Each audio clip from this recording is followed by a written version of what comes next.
Ladies and gentlemen, welcome to another episode of the Wrestling is Cool podcast, the coolest wrestling podcast on the planet, a podcast that only had 2 less championship matches less than Night of Champions, as Sancho is eating a banana, which is great for potassium and a great source of healthy carbohydrates. How are you, Sancho? You could do this podcast by yourself. I'm not on thumbnail. Go ahead. Oh, you're right. I don't think you deserve to be on the thumbnail. You have shown me absolutely zero grit. You have shown that you're just not a draw, brother. I think at this point, we just need to recognize that Hogan just needs to pose. You just need to do the job and you need to move on out of here. And I don't think that involves you being on the headlining poster. I don't think that involves you being on the thumbnail in any way, shape, or form. I see the comments. You think I don't see the comments? I see the comments of the loud minority saying Sancho needs to be on in the thumbnail, that Sancho deserves his time in the spotlight. I say they don't know how to run the business of the thumbnail industry, brother. They don't know what they're talking about. I know what the people want, and I know that the people think that they want Sancho in the thumbnail, but the people don't know that they don't need Sancho in the thumbnail. And that's what the podcast is all about. It's about me, myself, and I, and it is Canada Day, ladies and gentlemen. And I'm excited to be the sole Canadian here being celebrated. See, even today doesn't even want to celebrate you because you're not even Canadian. I am. I'm Canadian. You eat bananas weird too. You're supposed to use the peel to rub it against your face, like that dude on TikTok that does it to rejuvenate his skin. That's why your skin is all crinkly and gross, because you throw out the banana peel. Folks, welcome to the Wrestling is Cool podcast, coolest wrestling podcast on the planet. I am your only host, Santi, joined here by a banana-eating nobody that is trying to gain attention, trying to get me to, I don't know, apologize, trying to get me to beg for his attention. The funny thing is that I don't need it. I'm a professional yapper. I can talk for hours without the need of this absolute bum. It's the reason why I'm able to do 20-plus minute YouTube videos every single day. And you think a 2-hour podcast is something that I can't do by myself? Damn right I can. Coolest wrestling podcast on the planet. I'm Santi. You can, of course, be getting this podcast 3 days earlier than everywhere else over on patreon.com/SantiZap. Patreon.com/SantiZap, where you can get my Raw reviews. You can get a SmackDown review. You can get all of the weekly match-alongs that we do. You can watch the 1-hour Night of Champions review that I did. Because we don't need Sancho as part of this. You think you do, but I promise you that you don't, ladies and gentlemen. Sancho, do you want to jump in here, or do you want me to just continue on here and continue to take the spotlight that was already on me in the first place? Sancho, I'll let you come back to the podcast if you rub that banana peel on your face right now. Disgusting. No. Speaking of Ryback in review, damn, 2012 was the year of Ryback, brother. I did not know that this was a journey. I watched Ryback versus CM Punk. I didn't know the referee low blowed. I don't remember any of that, bro. Ryback had CM Punk in a shell shock, and then Brad Maddox, the referee. I know Brad Maddox. Oh yeah. I was like, first I was like, this referee is so handsome to be a referee for a second, because I didn't know who he was. I was like, this is a handsome referee. Walks in front of Ryback and he goes, wait. Low blow, Tonga low at him, and I was like, what is this finish? Dude, I think it is a thing with handsome refs. I think it was, and somebody can fact check me, I think it was The Rock and Hulk Hogan and No Way Out 2003. It was like the rematch of Rock Hogan WrestleMania 18, and there was a really handsome ref that screwed over Hogan that ended up being, I think, Rene Dupree or Sylvain Grenier of what ended up becoming La Resistance. It's one of those two guys from Quebec, Canada. I don't remember which one of the two it ultimately ended up being. So yeah, be careful and be wary of handsome referees.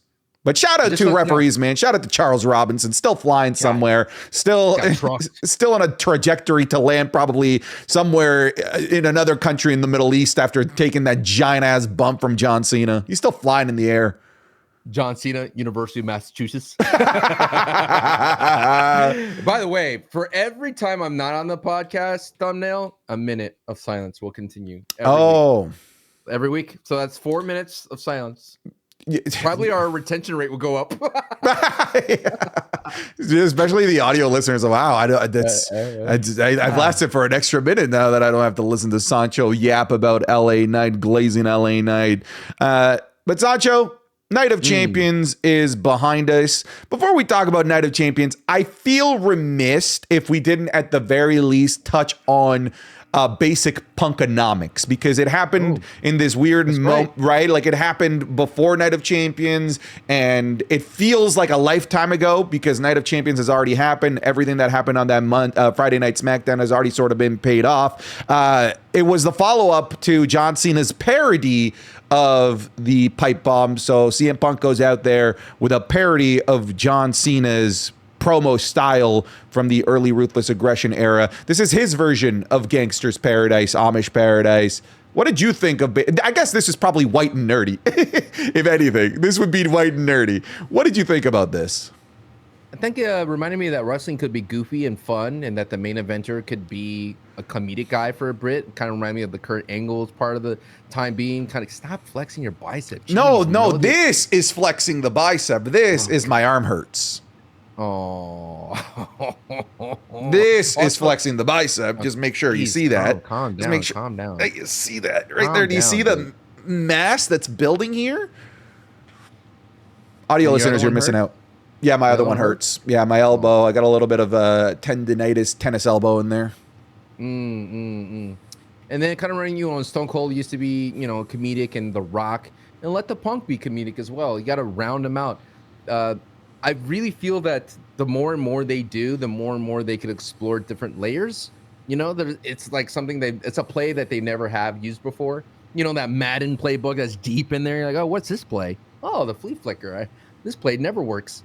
And it kind of worked here. I think it worked really well, and I'm hoping that I want more, but unfortunately, I don't know why Triple H ever said this. Is like, oh, Punk can see him. It's never happening again. Like, what happened to you, Triple H? When you get to those press junkets, you just all of a sudden I don't know, turned into sour grapes, brother?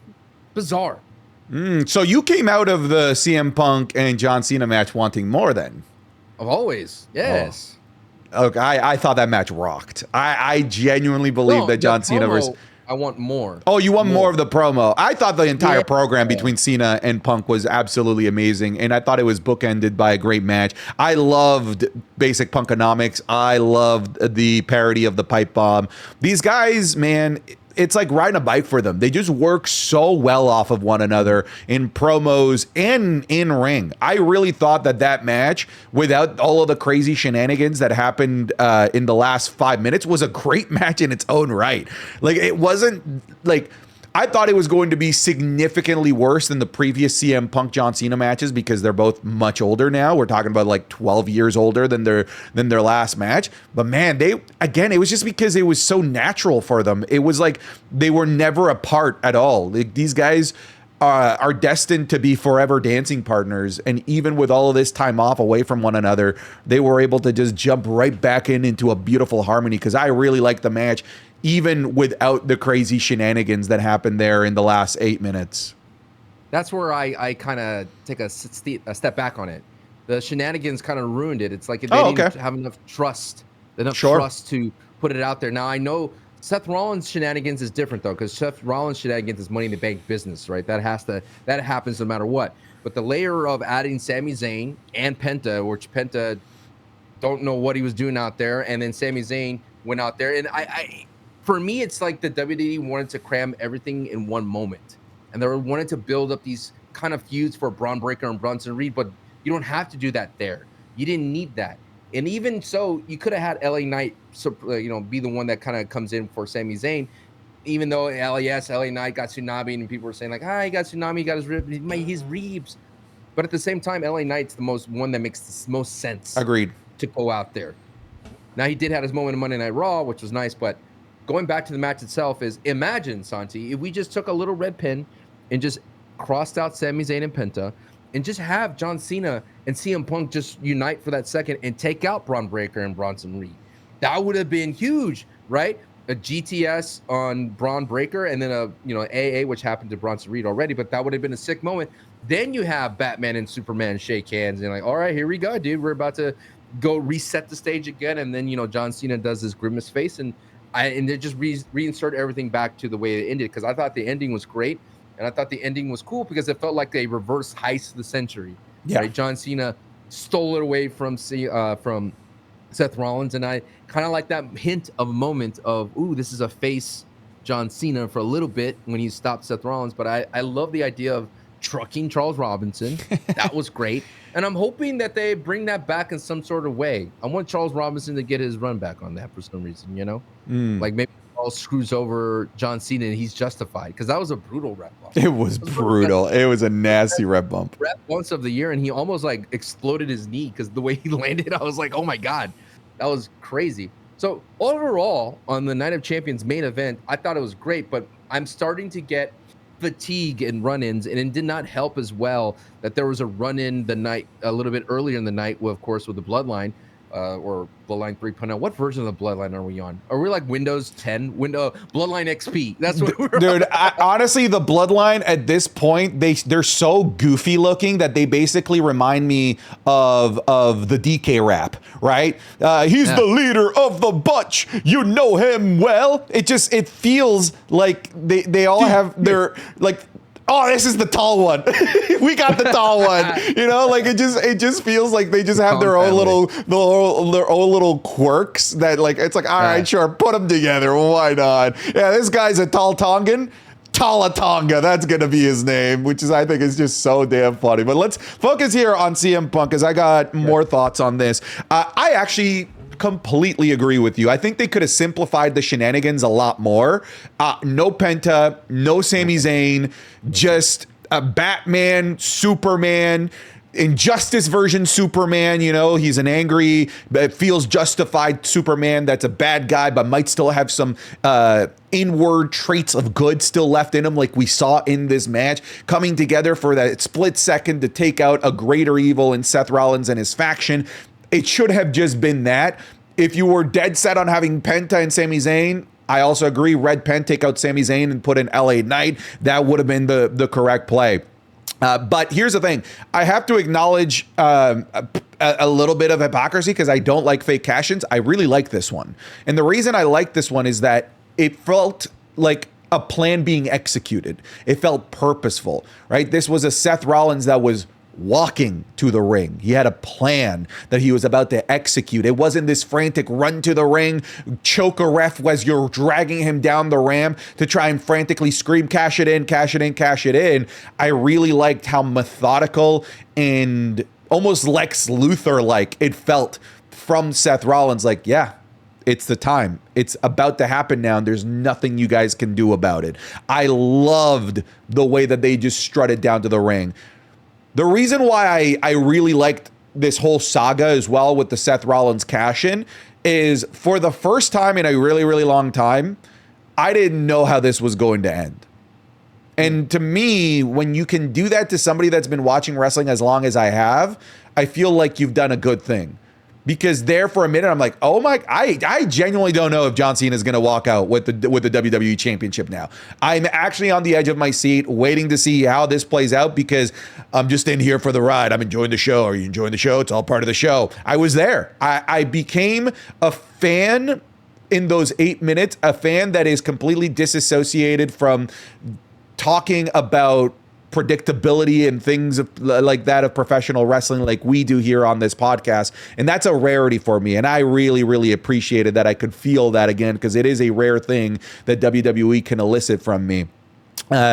Without the shenanigans, I thought the match in its own right was actually really, really good, which shocked me. I really thought that this was going to be a match that was going to require the shenanigans to be good. But instead, I came out thinking that match was great, and the shenanigans made it unforgettable. I felt like the shenanigans could have been better. I agree with the Penta Sami Zayn thing that felt a little bit shoehorned, but I do still think that it elevated the drama of the main event, as opposed to just being like, Cena's going to use the title, he's going to hit Punk, he's going to cheat, and he's going to win, like we've been seeing time after time. They really took that out of the equation, and now all of a sudden I'm in uncharted territory, not really knowing how we're going to get to the 3 count and who's going to be holding that title at the end of it all. So it added to that dramatic element that is so rare for me as a fan that's way too in tuned with how end results are usually achieved. Yeah, the one thing that is I've been kind of thinking about, and I see some smoke in this, is that the way they're using Bronson Reed and Braun Breaker in these moments is very strange because they get kind of throttled down a lot, being the lackey of Seth Rollins. On their own in the tag team matches, when they're solo or singles matches, they are still ever strong as Braun Breaker and Bronson Reed. But then when they have to go out there and be the dogs for Seth Rollins, they just get throttled down. And I feel like when I say that the WWE is cramming so much in this moment, when they get throttled down to where a Penta crossbody off a ramp could take out Braun Breaker, or Bronson Reed gets taken out very simply, like it's interesting to me that they have to do this fine balance between keeping Braun Breaker and Bronson Reed look strong while protecting Seth Rollins at the same time. Did they ever have that issue with Evolution? I wonder with you, because those are all studs, right? Yeah, every single one of them was all studs. all the time. There was always that problem.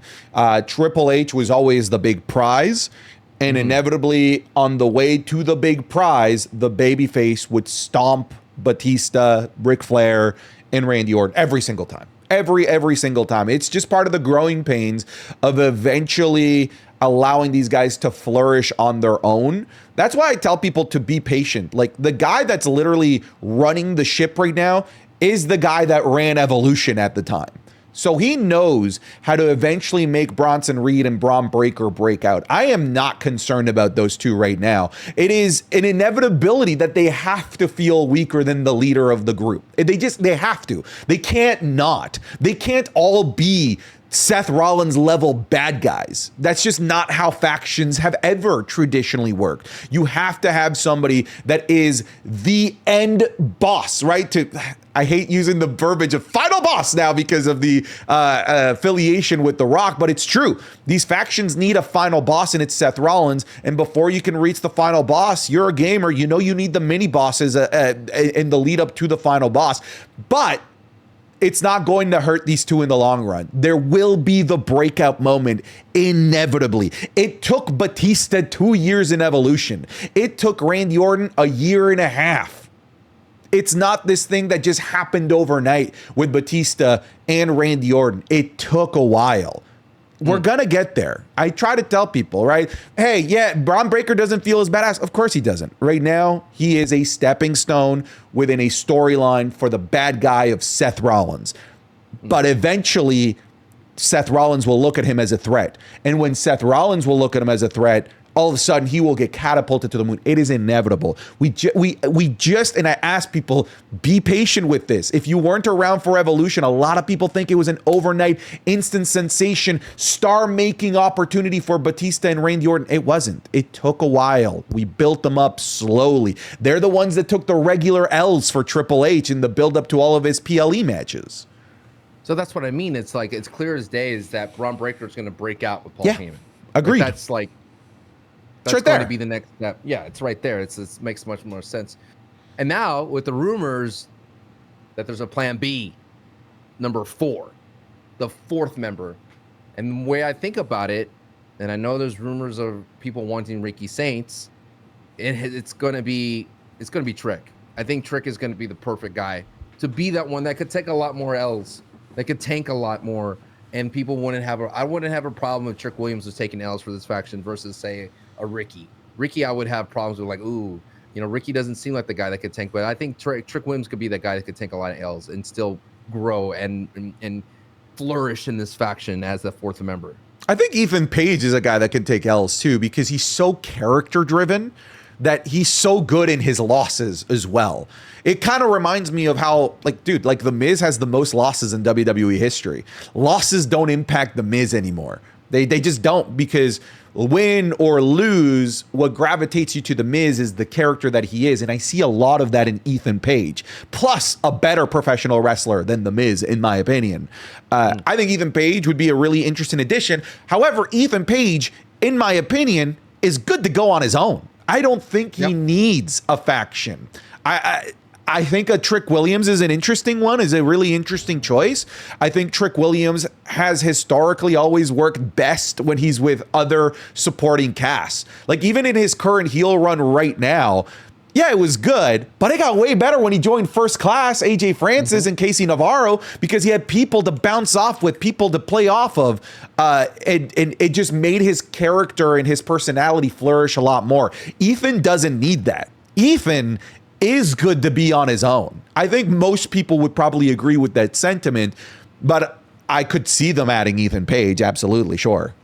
How about a Carmelo? Okay, it's like the two people that are kind of been on dormant for a while, they've been like on ice, is Carmelo Hayes. Sure. Even though he had that one backstage segment with Damian Priest and Austin Theory. They keep talking about Austin Theory, but he hasn't not been appearing with Grayson Waller, and Grayson Waller's appearing with New Day more and more. He gave his flowers to New Day during a commercial segment. So those are the two, like the four, I would say the 5 guys that are kind of in this running for top billing here to be joining Seth's new faction, or unless plan B, God forbid, is Sami Zayn. Like that screams like a turn, like a face turn, and I'm hoping that's not the case, because when he says plan B, that means it's something that's unexpected. Yeah, but he said that, hey, the Visionary's on a plane going to execute plan B. Why would he need to be a plane if Sami Zayn was already there? My logic is a plane to Orlando NXT. That was my logic there. Because it wouldn't even be a plane to SmackDown, because they were in the same building that same night, being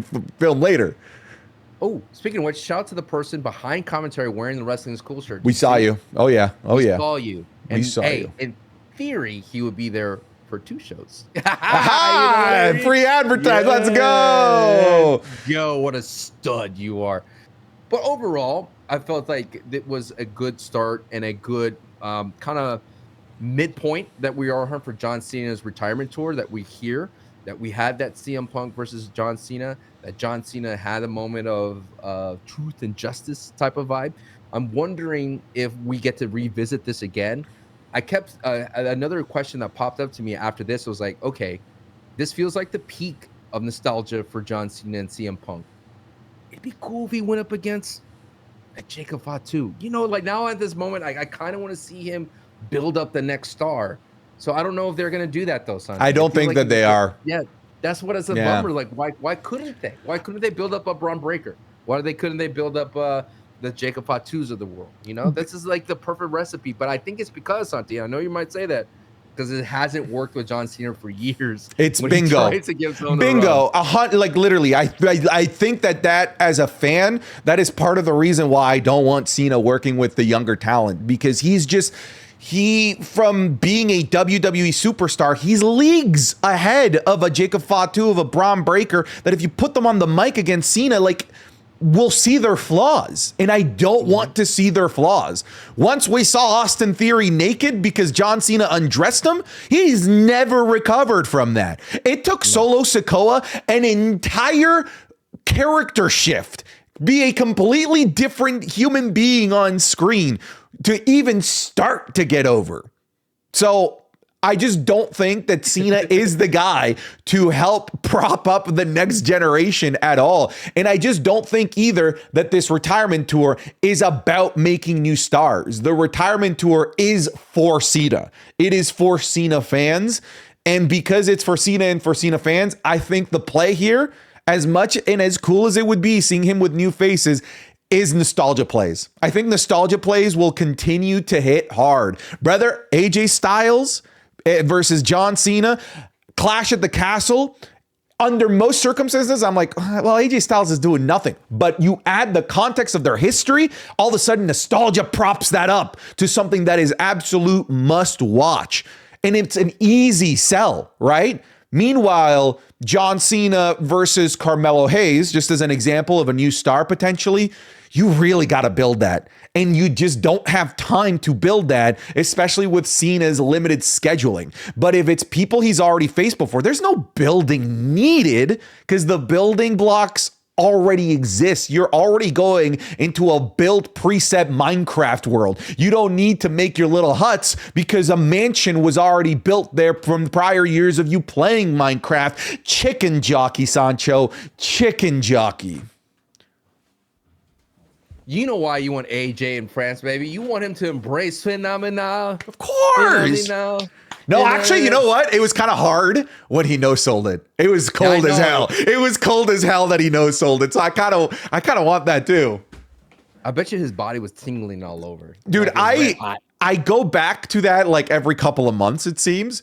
And just seeing AJ nonchalantly chewing his gum as the camera is shaking to that chant, that's ice cold, baby. You can't touch that. All right, MC Hammer can't touch this. Shout out to Dominic Mysterio dropping that line. Hey, John, you ever been in Japan? I'm going to be in Japan October 2nd. Enjoy it. Please go see a New Japan show. Maybe hang out with sumo wrestlers. Go down the Golden Road. Enjoy yourself. I plan on it. Time.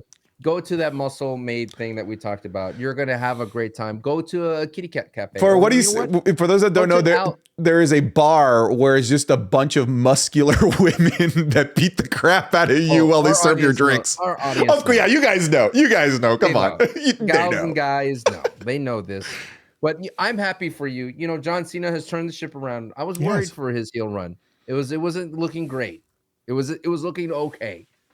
A lot of questions. I still would say though, final boss or the heel John Cena? Who do you pick right now?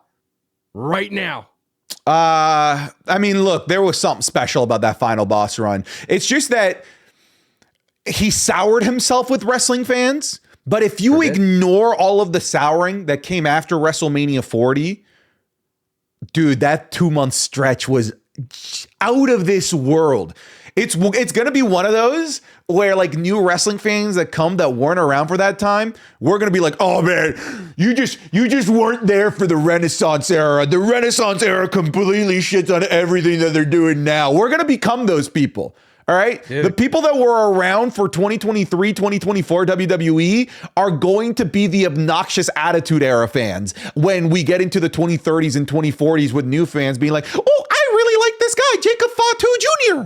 Oh, you don't know. You don't know about the final boss. You weren't there. Dude, when he came out and just threw the trash can at Cody. Look at you now. Oh, man. That was the birth of brain rots, too. Dude, that was so good. I would go final boss. I would go final boss. Like if I'm being like very, very objective, that 2-month stretch is untouchable for that final boss. And I think that's why we really hold on to it so dearly. And I think you're right. Dwayne ruined the final boss. Yeah, he himself did. Only Dwayne could kill the final boss. Now it's the final boss. Now only the final boss can fuck with the final boss. The Omega final boss. Yes. God, I couldn't think of anything good. Always hating that when you face a final boss that's been just has more health. It's that he's back again, but he just has more health, and he has something stupid that is like OP broken that you can't avoid. You know what I mean? The second form. That is like every friggin' Dark Souls boss. There's a boss in Sekiro. Have you ever heard of the Great? I can't remember his full name, but it's like something like the Great Ape in Sekiro. Have you ever heard of this boss? I've seen this. I've seen people face this boss before. Dude, that is legitimately the most absurd boss in gaming history. It is infinitely difficult. Already the hardest boss in the game. You chop his head off, and he goes, "That's not gonna work for me, brother." Goes completely headless and now has a sword and is somehow even while holding his head and is somehow 50 times more difficult. That's the Omega final boss right there. And he's not even the final boss of the game. He's not even the final boss of the game, brother. He's not even the final boss of the game. I just started to Jerry Seinfeld. Sancho, he's not even the final boss. Okay. What's Night of Champions? Night of Champions. All right. So Cody Rhodes won King of the Ring. Is this a safe place? I think it is based on your reaction. I have no interest in Cody Rhodes versus John Cena right now. Add Randy Orton in there. John Cena, Randy Orton, Cody Rhodes. Let that be the match, because as much as we're talking about how the final boss has been soured in our eyes, Cody Rhodes versus John Cena is tainted, right? It's tainted meat. I don't want to eat this. I already saw this and it was bad. Even before the Travis Scott stuff, it was bad. They just didn't jive with each other.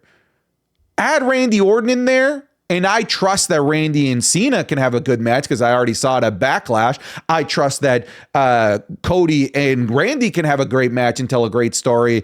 Put those three together in the ring and just give us something different, right? I feel like they have the storyline way to get us there because of the whole exposed turnbuckle finish, more shenanigans. Obviously, it was Randy that exposed the turnbuckle, even though Rusev the very next night basically said, it doesn't matter. He'll expose the turnbuckle anyway, and I won't get disqualified. You have a reason and a way to add Randy Orton to that. What else are you going to do with Randy at SummerSlam? What else? It should be that. Put him in the triple threat. That's what I'm predicting. I predicted that in my SummerSlam predictions after Night of Champions, that it's going to be Randy Orton versus Cody Rhodes versus John Cena. I have no interest in just a singles match with John and Cody. You're just a Cody hater, dude. A Cody bona fide hater. No, Hater of King Cody. You bow down to King Cody. Your point doesn't become better simply because you add brain rot to it and add wrestling music to it. In my soul. I'm not a Cody hater. I am a Cody versus John Cena hater, and they made me a hater. They did it. They did it. This isn't. Have you ran into anybody that's like, Cody versus Cena was underrated? Have you ran into any soul? I enjoyed the old school wrestling that was happening. The rest holds, the heels, Cena doing the most boring match. Don't piecemeal this. Did you like John Cena versus Cody Rhodes? Put it on the record right now. The WrestleMania. Don't piecemeal it. Travis Scott showed up. No, I did not like it. There we go. Don't piecemeal it. Just say who you didn't like it. No one liked it. No one liked it. I don't even think John Cena and Cody Rhodes liked it. So if you didn't like it, why would you want to watch the sequel to it? Because they would learn from their mistakes and perhaps, me Lord, put on something better than their junk they left at Mania. Listen, you don't want to give a chance to fix it. No. They made a Warcraft movie, one of the coolest worlds to make a movie franchise out of, and they biffed it. They ruined it out of the first movie when they had like 5 movies planned. That's it, brother. You had your first dance. That was your ability to be able to impress us, and you didn't. Not only did you not impress us, you actively disappointed us and gave us arguably the worst WrestleMania main event of all time. Up there. I'm not saying it is. Top 5, at the very least, I might put that up there. That, to me, doesn't warrant, I want to see them give another go. No, it was actively bad enough where I need something else. Add Randy Orton in there. You know what? You gave me a bland stew, and now I need some Viper seasoning here. I understand you want that, but like I mentioned in my video I made on YouTube, is that the main events are being overbooked.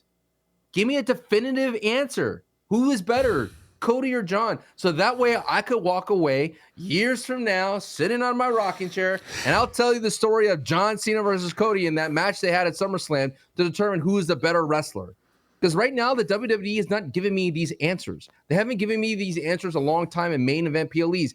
I can't tell you if Roman's better than Cody. I can't tell you if Cody's better than Roman because every match ended with shenanigans. Because they're cowards. They don't want to make the definitive call. Imagine a world if WrestleMania didn't have all the in-game shenanigans and Cody just beat Roman outright.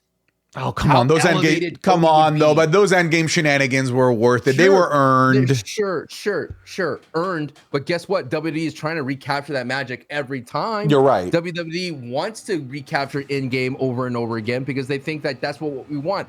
I don't want in-game. I want justified in-game. I want definitive answers so that when I have debates further down the line, I could tell you, oh, dude, Cody and John, they had a great match at SummerSlam. Yeah, they had a bad match at WrestleMania, but they went at it, and it was a clean finish. And by golly, John Cena was able to beat Cody. When Cody went up for a disaster cutter on the top rope, and John Cena caught him and hit him with an AA. And that was it. 1, 2, 3. You'd be like, holy crap. Banger ending. But this is the problem, Santi, that WWE is running into. They're getting too clever, overbooked, and we don't have definitive answers. I don't disagree with anything that you're saying. Like, I do think that there is fundamental facts in what you're saying. It is a formula that is working for WWE, and WWE is known for like, oh, this kind of worked. Let's just only do this thing. And it is unfortunately what we are seeing with many of these main events. And now it's trickling down to the mid card with the friggin' Bloodline and what happened in the United States Championship. It's true. They are relying a lot on a lot of these run-in main events. And what's funny is that we talked about WrestleMania 40, every single one of those feeling earned. Right down to The Undertaker, because he's the ghost of WrestleMania. Like, even though it would have been better if it was Stone Cold. It's a stretch. It's a stretch, but it was clearly supposed to be Stone Cold, right? And they had to find something else. When I look at the John Cena, CM Punk shenanigans that happened here, not all of it felt earned. Actually, a good chunk of it felt shoehorn in Sami Zayn and Penta. Being involved in all of that. Like, what interest does Sami Zayn and Penta have in helping Cena? They don't. They just have no interest in that at all. Right down to CM Punk. Like, what interest do they have in helping CM Punk? They have not built a good enough story involving Penta and Sami Zayn wanting to help CM Punk, making sure that Seth Rollins doesn't cash in on him or whatever. Meanwhile, the Seth Rollins being the Shield, obviously the Bloodline members coming in to help Roman Reigns, Jey Uso being a defector to come in and help, and Cody Rhodes, John Cena making the big return to stop Solo Sakoa, who took him out, the final boss. All of those were earned. Taker a little bit of a stretch, but I feel like that was a big plan B for them, a pivot away from what would have been the big pop Stone Cold Steve Austin. Now some of these, like, look at SummerSlam last year, right? Great, Tala Tonga and Tonga Loa coming out. And then Kevin Owens and Randy Orton making the run in. Cool, sure, but nowhere near as hype as what they did at WrestleMania 40. It felt like a shell of the blueprint that they created at WrestleMania 40, and they keep trying to relive that magic. And yeah, dude, like, it's gonna work every time. Like, shock and awe and surprises like that will work for people all of the time. But I get what you're saying. I would like more, I guess, traditional finishes from time to time with these bigger main events. That's not to say we don't get them, but they are overusing this. Definitive answers, man. Imagine if Shawn Michaels versus Undertaker did not end in a definitive answer. By God, is that Marty Jannetty? That's what would have happened in a Triple H booked career versus streak match, man. You would have had Marty Jannetty. You would have had Diesel go out there and help Shawn Michaels. Triple H's music would have hit. Oh, is he here to help his best friend Shawn Michaels, or is he here to cost his arch nemesis Shawn Michaels? Because he's both best friend and arch nemesis, right? You would have had Kane go out there. Paul Bearer was still alive at the time. The Ministry of Darkness would have helped. The APA would have gone out. You know, the Acolytes, the Brood. This is interesting. Really interesting. Let's really think about this. Triple H versus Sting, right? Yeah, that was the start of it. That was Bloodline Rules. What happened in that one? NWO showed up for no reason to help Sting, and DX came out to help Triple H, which makes sense, but that felt like a very shenanigan heavy, and that didn't give us a clean thing. This is interesting. This must be Triple H's style of booking. This is the kind of matches that he must enjoy because he was involved in that match. But look at other Triple H kind of matches. The sledgehammer, right? Him trying to reach for the sledgehammer and just falling short against Taker. Like, there's a lot of shenanigans in Triple H matches himself. So no wonder he might like this style. But yeah, Sting versus Triple H, I just wish they just gave us the definitive answer, because now we get to hold on to this notion of, oh, maybe Sting could have beat Triple H if it wasn't for DX, or vice versa. And that's where we lead into some weirdness with the WWE. I have to give credit to AEW. They do have definitive answers. Mm-hmm. Granted, it takes a long time to get there, and there's a lot of false finishes to get to it, but there is a definitive answer and who's the better wrestler that day. Facts. That is true. It would be a fun mental exercise to go through major matches in WWE history and try and Bloodline Rules them. Like how we just did with Shawn Michaels and Undertaker's streak versus career. How can we turn this into Bloodline Rules? Who runs in? All right, it's like all right, like Hogan versus Andre. Let's Bloodline. But is that Kamala? King Kong Bundy coming in? Yeah, it would have been like that. And Macho Man would have came out to save. Yeah, Jimmy Hart. Yeah, dude, we could bloodline rules so many of these moments, so many of these matches. That'd be a fun mental exercise. Okay, new Bloodline 3.0. We have Hikuleo being rebranded officially as Tala Tonga. I'm sorry, it's just so stupid. That's so stupid. You know that image when Solo was celebrating with the U.S. Championship and he had Tala Tonga, Tongaloa, and JC Mateo?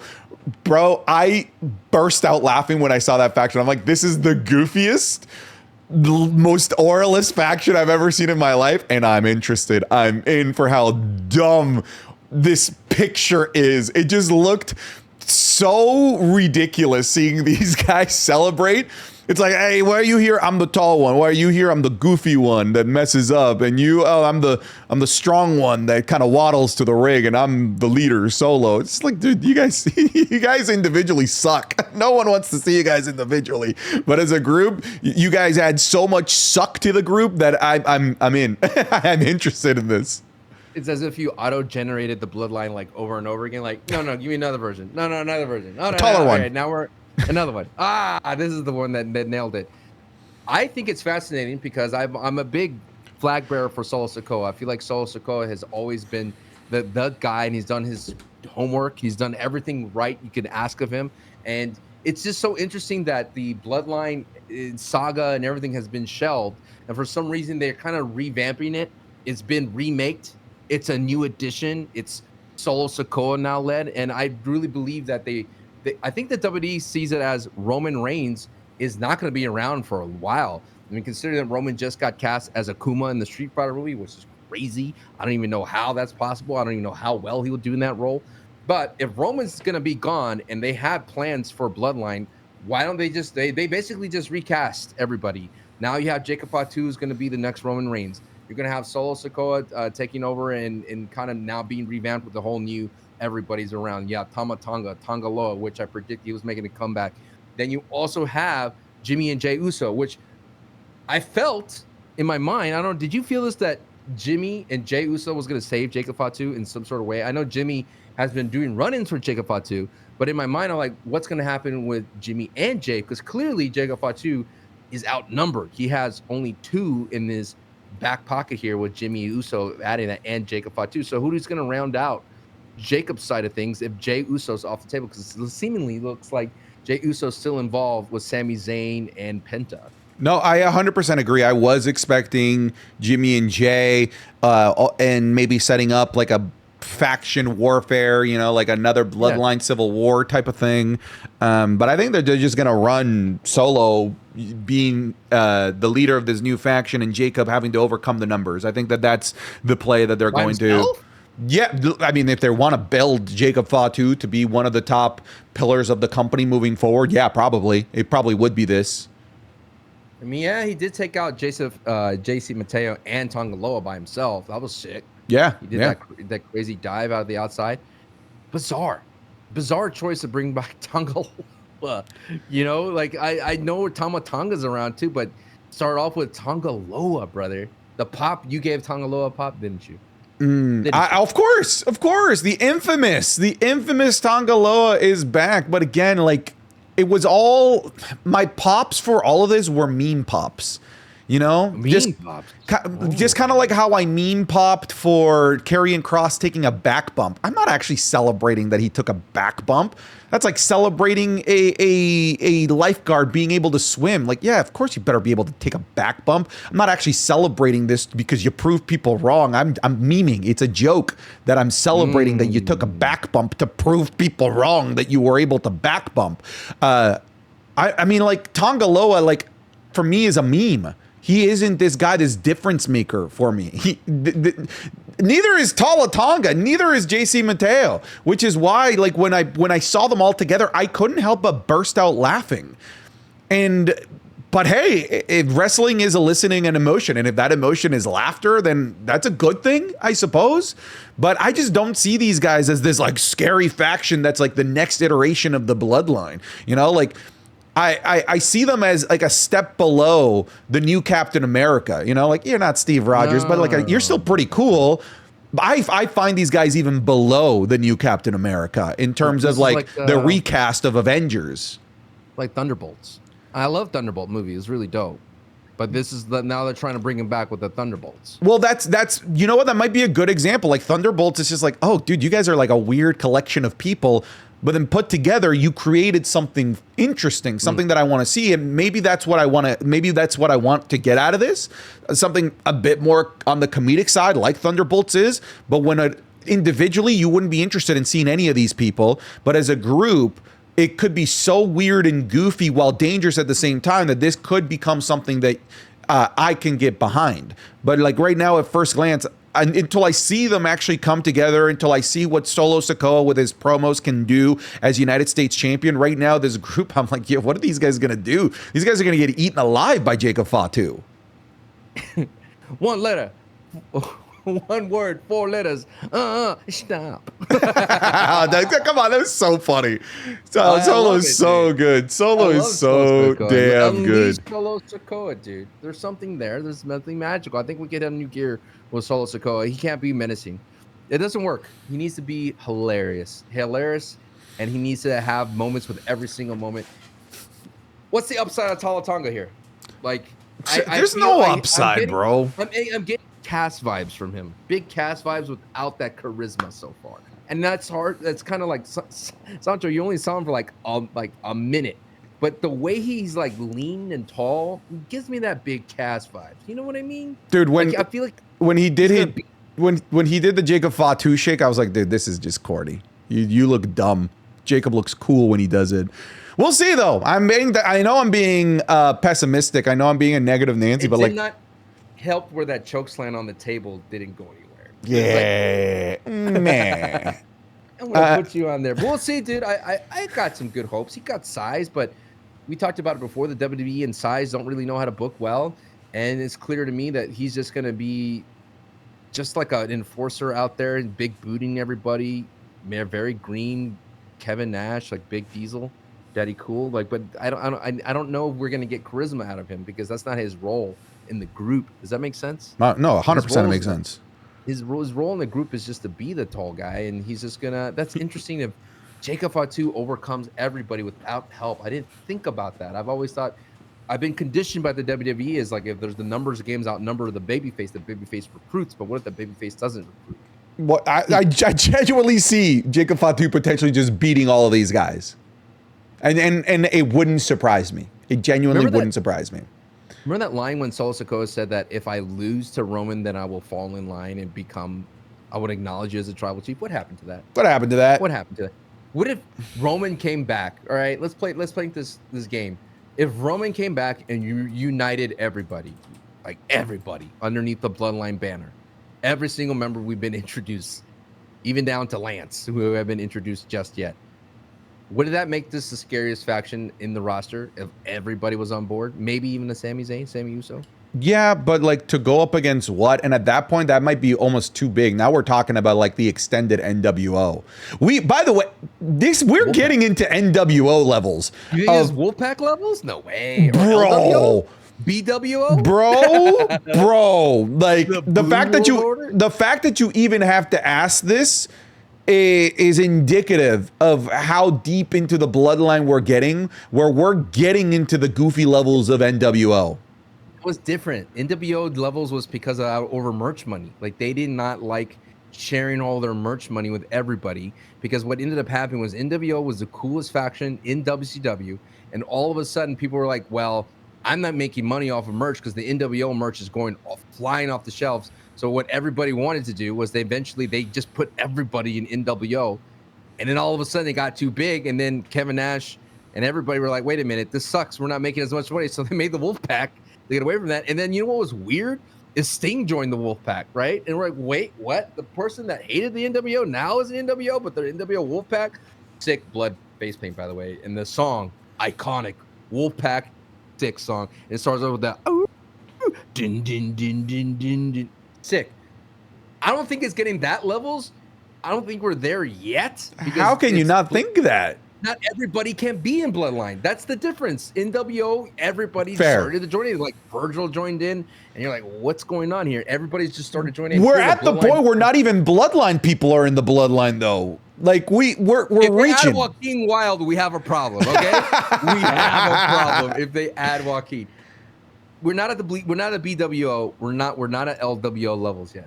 But we're feeling the gauge. We're getting there with the Bloodline, dude. We are getting there. Did you feel that way with OG Bloodline and Bloodline? No. Bloodline? No, but like we're now at the third iteration. We got to start thinking about that. I think what's funny was my friend or my boy, my best man at my wedding. He only texts me on PLEs, right? And he texts me, he goes, "There's another one." Like, yeah. There's more actually. But wait, there's more. There's more. And, oh man, I find it. I really wonder why did they put Tala Tonga on main event before his debut. That's a strange choice. That's a strange move. I wonder if they wanted to see if he's got it. What do they have? But why spoil that thing? You got to be really nerdy if you're paid attention to main event stuff. So, To be fair, I don't think main event has that episode of main event even aired. I don't think it hasn't. Was it a dark match? Okay, it wasn't an. Yeah, it was a dark dash main event. So you have to be really nerdy. You have to be following that. Yeah. We'll talk about Carrie, and it's been a while. 50 minutes in the episode. Oh wait, no, yeah, I forgot that Carrie was on Night of Champions. Yeah, go ahead. How dare you? How dare you? Go ahead. Let's hear it. You know what's funny? You went off on your 2-3 minute rant at the very beginning of the other episode. I out-promoed you, kid. It was called a promo. I'm sorry, I'm better than you, Adam. You said all these things. You called me an idiot and all these harsh words, and that I deserve to be on the thumbnail. And then you describing, I cannot like anything until it's good, and then I could start liking it and I could be enjoying it. And someone said in the comments, Santi, you just described yourself as a bandwagon. And I'm like, exactly. So, Santi, I have a question for you. Let's just say if the AFC San Diego Chargers start doing really, really well, Los Angeles Chargers, I'm sorry. I'm such a bandwagoner. They start doing really, really well. And I love her. I love, what's his name? Justin Herbert. Mm-hmm. If I start loving him, and what's the coach's name? Good old Harbaugh. Okay, if I start liking good old, was it Jim or John? He's Jim. So would you say that they're terrible right now, that they're not the best, right? They're like, ooh, you see some potential in good old Harbaugh, right? You see the potential in Herbert, right? If they just get a couple more pieces, if they get their more opportunities, that they could all of a sudden blow up and be Super Bowl champions, right? Mm-hmm, right. And then imagine me, a fan, all of a sudden like, wait a minute, I like this Harbaugh guy. I like Herbert. And you know what? I love Los Angeles. I love SoFi Stadium, one of the best places. And what if, Santiago, what if I just go, I like the Chargers. Are you telling me that there's room that you wouldn't have a right to go, wait a minute, you were never on this Chargers wagon here. You're not allowed, sir. How dare you try to jump on in and act like you're one of us? You just triggered my trap card because the Charger fan base is the only fan base accepting any and all fans because we have no fans. So if you want to jump on the bandwagon, brother, there are so many seats. We are welcoming everybody. We are not gatekeeping the Los Angeles Chargers. And you think that Carrie and Cross has so many fans that all of a sudden bandwagoners aren't in? No, Carrion wants the bandwagoners. If we were to have a conversation with Carrie and Cross, you think he would be on your side saying, no, do not let new fans in because Sancho wants to gatekeep everything about Carrie and Cross? No, you are damaging Carrie and Cross's career by not allowing people to enjoy Carrie and Cross when he's good. You literally are damaging Carrie and Cross. I just proved you wrong, and you want to know how I'm right? Because I'm louder than you. That's how I know that I'm right. You proved yourself wrong. This is you. The statement that you keep saying that I have a bone to pick with you is that you saying that Karen was not good. He is good. He is. Oh yeah, the wide six stuff, amazing. Yeah, it's good. Yeah, the stuff with. Oh my God, you are rage baiting. The stuff with the New Day was good. It was. It led to nowhere. Okay. The turn with Big E was started with Carrie and Cross. That's good for the New Day. How is that good for Carrion? It was Carrion's fault. You can make that connection all you want, and I agree. You can the connection, the story connection is there, but that did nothing for Carrion. That's always been the problem. It gave him the Final Testament. And how did that go? They're all fired. You are making terrible arguments. He survived. He survived because he was the best thing out of the Final Testament. No one is denying that. Carrie and Cross is a good talent that was Carrie and Cross was a good talent that was being given garbage. And it's not like he was making magic out of garbage. He was just being given garbage. And then all of the sudden, he started getting something a little bit better with AJ Styles, the Logan Paul thing, and he started flourishing that. Finally, when he was being given something good, he showed an ounce of demonstrating to the world that this guy's got it. And that is the reason why so many people got behind Carrie and Cross, and to gatekeep new Carrie and Cross fans simply because they weren't there at the beginning is literally what you are doing. It is 1,000,000% what you're doing. You use the example of me gatekeeping new Chargers fans. I'm not gatekeeping you fans. I welcome you. I'm gatekeeping you. You. Do you understand? You who called me an idiot, who called me dumb for loving Carrie and Cross. You're like, that's the dumbest thing ever. It's the worst. And I offered you multiple times. I said, hey, come on board, brother. Things are great here. And just because you decided you're a Carrie and Cross fan, that makes you right. I'm gatekeeping you, sir. Listen, brother, when it comes to gaming, I would have called anybody that got into no more. What is it? What is the Skies game? What is it again? No More Skies or something like that?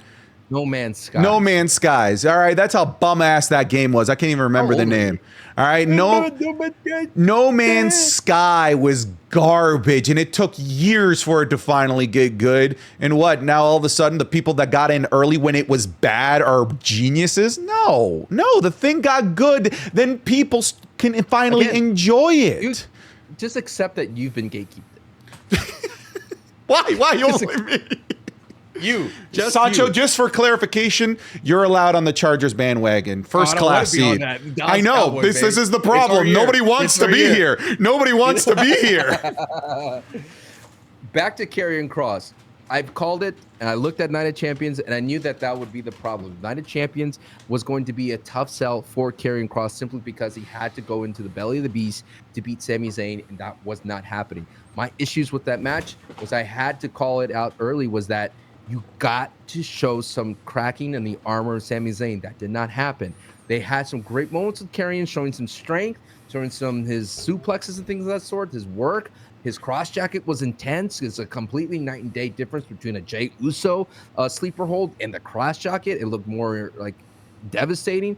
The fact that Sami Zayn was able to kick out of it doesn't say anything bad about Carrion, because Sami Zayn does have that resiliency, especially with submissions holds. Look at Chad Gable. Chad Gable put in 4 ankle locks. The bummer part of it all is the way he lost. And it's funny because Carrion Cross recently followed me on IG, and he liked my reactions to him losing, right? And I wasn't like, oh, way to go, Karen. I was like bummed out that he lost that way. To him screaming at Sami to a haluva kick, because what was his mission, Santi? To prove that Sami Zayn was a liar, right?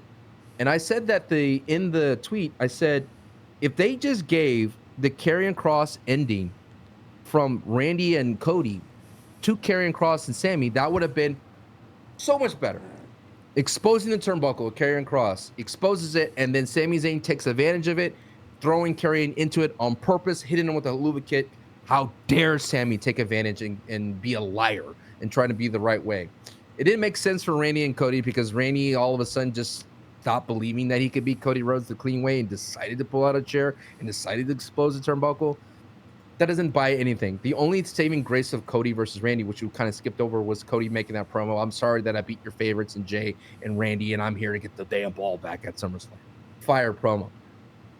But going back to Carrion, the Carrion thankfully got a moment on Monday Night Raw, because if he was not on Monday Night Raw, you would be nervous. I would be nervous, but the thing I love about this situation as well, Santi, is that if you stop being a Karrion Kross fan and believe that his momentum's dead and he's buried, that's fine. The Karrion Kross train will keep going. We always kept going, no matter what kind of big name influencer saying he was dead in the water a long time ago. We strive. We strive. Keep on chugging. You know how when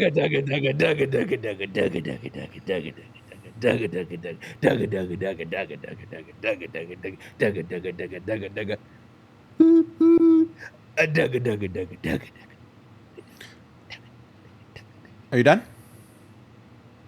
You hear that? Did you hear that the whole time? That was the train. Okay. I mean, cross train You know how Solo Sakoa that you're not allowed on. Yes. You know how Solo Sakoa, when he changed his character to the like more funny, charismatic guy, in ring, he all of a sudden became funny and charismatic as well. He had his little moments mocking people, right? Yep. Basically, the out of ring character of Solo Sakoa translated in ring as well. It got there, yes. That is not what we got out of Karrion Kross in that match. And that was actually my biggest complaint in this. Karrion Kross is a guy that managed to get this match, a match that he was trying to get, got him, right? That moment with his words, yapping. And we got none of that until the very end. I really wanted, going into this match, a Thunderdome style match from Karrion Kross where he is talking to Sami Zayn the entire time, trying to break his psyche with his words, not just the physicality of it. I personally felt like the character that helped get Karrion Kross get over with the fans was not reflected in that match. And I feel like that's a big disservice to the Karrion Kross push. And they're doing it well with Solo. They didn't do it well with Karrion Kross. My thing is that match was good. My problem is, and my question to you is, Sancho, is good enough for the position that Karrion Kross was in? Because you and I were talking about how this guy needed to have the match of his life. And I don't feel like he did. I don't think he had a bad match. Again, in my review, I said the match was good, but then I posed the question to the viewers, is good enough to get Karrion Kross out of the position that he's in, where he just appears in episodes of Monday Night Raw for 15 seconds at a time? I would argue no. I don't feel like I saw this game-changing, career-altering performance from Karrion Kross. I don't feel like we got that out of that, right? But did we get enough to keep Karrion Kross around?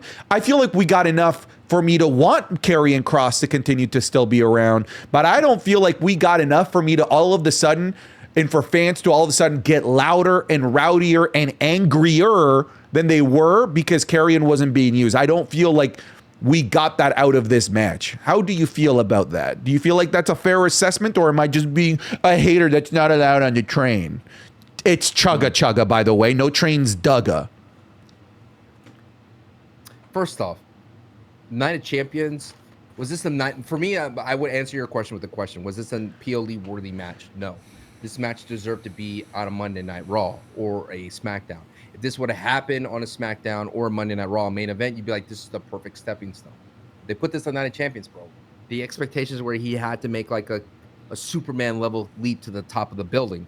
And Karrion right now is not that kind of a guy that could jump that high all the way up there, because he it's like you're asking me, I haven't been at bat 100 days, and then you're asking me to hit a grand slam on my 101st day. And that's very unfair for a Karrion Kross to do that, because his character, in order to build that reps in the ring of him finding his groove and finding his character in the ring, he needs to be in the ring. He just does. You can't have that kind of character going up against a Tozawa in the main event to find it. We got Karrion back into the dance. I think we need to be more patient. We need to be more forgiving if a match doesn't bang right out the gate. But the issue is, Santi, is that there's characters and superstars out there that could bang after being gone for such a long time. Look at Rusev and Sheamus. That's the kind of match we wanted out of Sami and Karrion Kross, in my opinion. Just like two guys that hate each other. That Sami hated him and Karrion hated him. And we wanted these two poses to explode in Night of Champions. Like a Sheamus and Rusev on Monday Night Raw. Is their hate very surface level? Yeah, we used to be in League of Nations. I don't like you. You don't like him. You're a bully. And I break bullies. And I use my jack body to break people. Right? No storytelling beyond that. Simple. But when the bell rang and they got involved, the chemistry was off the charts. I want to see more Rusev and Sheamus. For Karrion, again, I need to see that character, like you mentioned, that's been in the timeline, that's been in the social media posts, that's been backstage lurking. I need to see him break a bone, brother. And until Karrion does that, it's hard for him to be scary. You need to feel like this guy's a legit threat, that he could end your career if you wanted to. And that was not translated into the ring. I would agree with you there. And then the thing that they do on Monday Night Raw is he beats Sami Zayn with a pipe to do the classic Triple H thing. Dude, are you not getting tired of this? The babyface has to be nerfed for some weird reason, and it's always the Reebs. Cody Rhodes, Jey Uso, and now Sami Zayn. Like, Penta, sure, but like, why is Triple H so scared of letting his baby faces lose? Why does he have to nerf them? Bigger question, why does he need to nerf them against Braun Breaker and Bronson Reed? Brother, they are the nerf. You are automatically nerfed by going up against two of the scariest dudes. And not only do you have to nerf Sami Zayn so you can justify him getting pinned by two of the scariest dudes on the roster right now, but then all of a sudden, he basically doesn't sell the ribs in the match. He was in the match longer than the healthy Penta was. It was so transparent. It's so frustrating that Triple H is like, no, you got to put bandage on those ribs. It's the only way I can justify you losing. Why? The justification is there. It's Braun Breaker and Bronson Reed. That is the justification. I hate this nerfing thing. And by extension, if you really want to break it down, doesn't that kind of make Karrion a little bit bitch made? Like, with a pipe, he was only able to slightly hurt Sami Zayn to the point where, instead of being not 100%, he's 99%. Like, come on, man. Like, it's goofy. It's goofy what they did there. I'm telling you, man, Wrestling School podcast, we talked about this thing like a year ago with Bianca Belair.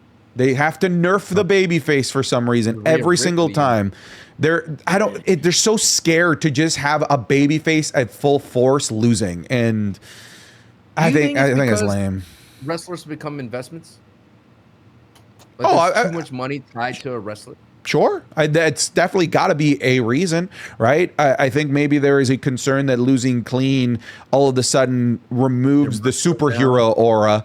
And if it removes the superhero aura, merch sales go down. You're not buying the commemorative cups. I don't know. Sure, I can see it.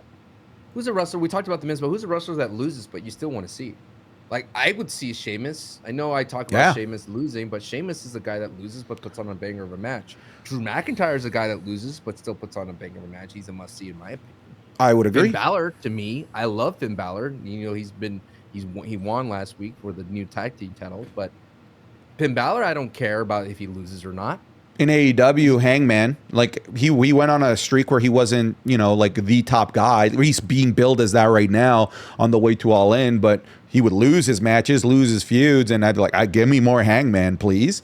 There are people like that, absolutely, and I just don't think that Sami Zayn taking an L when he's being sandwiched by the two strongest, scariest guys in the WWE all of a sudden makes Sami Zayn look weak. If anything, weirdly enough, that whole sequence, the person who looked weak there was Karrion. His attack sucked, technically, by what we saw. I'm telling you, just let Karrion be Karrion.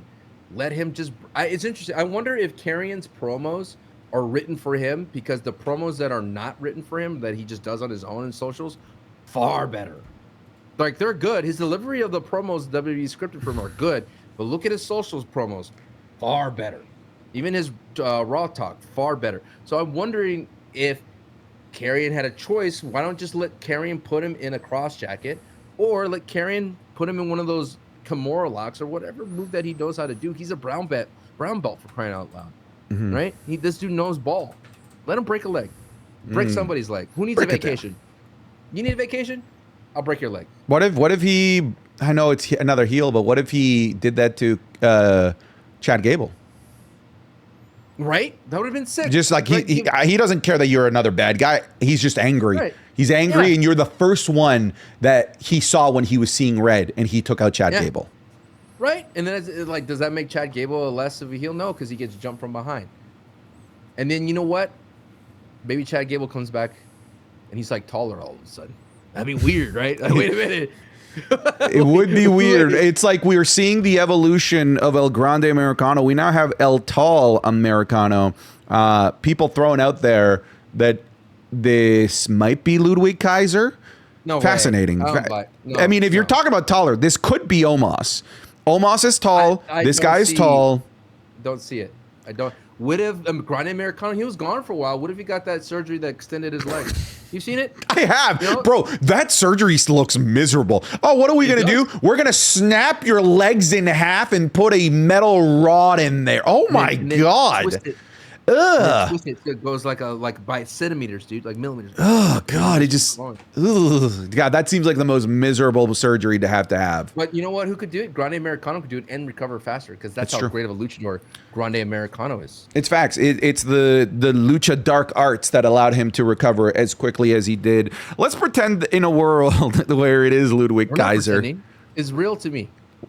No, pretending it's a world that it is Ludwig Kaiser. Are you saying that he is Ludwig Kaiser? I haven't seen that Kaiser in a while. Exactly, right? So if it is Ludwig Kaiser, brother, this is a huge downgrade. I like, how do you go from being this serious guy? What if the power's in the mask? Are you talking about for Kaiser? For Kaiser, I think this is a massive downgrade. I think for Kaiser... To go from a guy that was let go by a Pokemon by his trainer Gunther, you have to go and make a name for yourself. Exactly. And now he disappears from TV. He had all of these promos trying to get a WrestleMania match, didn't get a WrestleMania match, finally pops up, and the only way that he's able to get back on screen is as El Grande Americano, El Tall Americano, another Starbucks order, by the way. That... Like, for me, yeah, which is funnier. It makes it even funnier. For Chad Gable, if he is El Grande Americano, that worked, right? It's so dumb and goofy, but that worked because Chad Gable is dumb and goofy. That's his character. But now for Ludwig Kaiser, I don't know, dude. It doesn't scream confidence for Ludwig Kaiser moving forward for me. The way that it screamed confidence for Chad Gable, what are you thinking? I'm thinking this is a Batman character that will float between different people. And they're just creating this character, Grande Americano, that, hey, if there's somebody that needs some work, that needs some in-ring, give him Grande Americano. I think this is not going to be the end of Grande Americano. This is the Batman character. We are on what? Who? Val Kilmer right now? This is the second iteration of Grande Americano. I mean, Adam West, Michael Keaton. Do you think that we're going to get nipple breastplate El Grande Americano soon? Yeah, I think we're going to get like perhaps a Creed, Julius Creed, a Grande Americano. I think this character or the mask of Grande Americano would be like Zorro. You know, there's not only one Zorro, there's multiple Zorros, and it's going to be a passed down generation. And I think this is going to be fun. I'm going to choose to have fun with Tala Americano. That's fine. That's fine. I'm just looking at it from a career shift of a Kaiser standpoint, because I love El Grande Americano. I am a huge El Grande Americano fan. I think it's such a fun, goofy gimmick. I just don't know that this is the right play for Ludwig. But Ludwig Kaiser, I think. Well, okay. Really think about this. Everything went downhill for him after Charlotte exposed that he was in her DMs, right? Yeah. That was that's where we. The man is he got exposed so much he changed his identity. Like, it started to turn south quickly, and then he replied back to her in that interview on commercial, like, what was it? Don't flatter yourself, right? Yeah. Ooh. And then the dude went bye-bye. The dude went goodbye, went in witness protection program in the WWE. I do feel what this is going to do is we're going to get Chad Gable versus Grande Americano.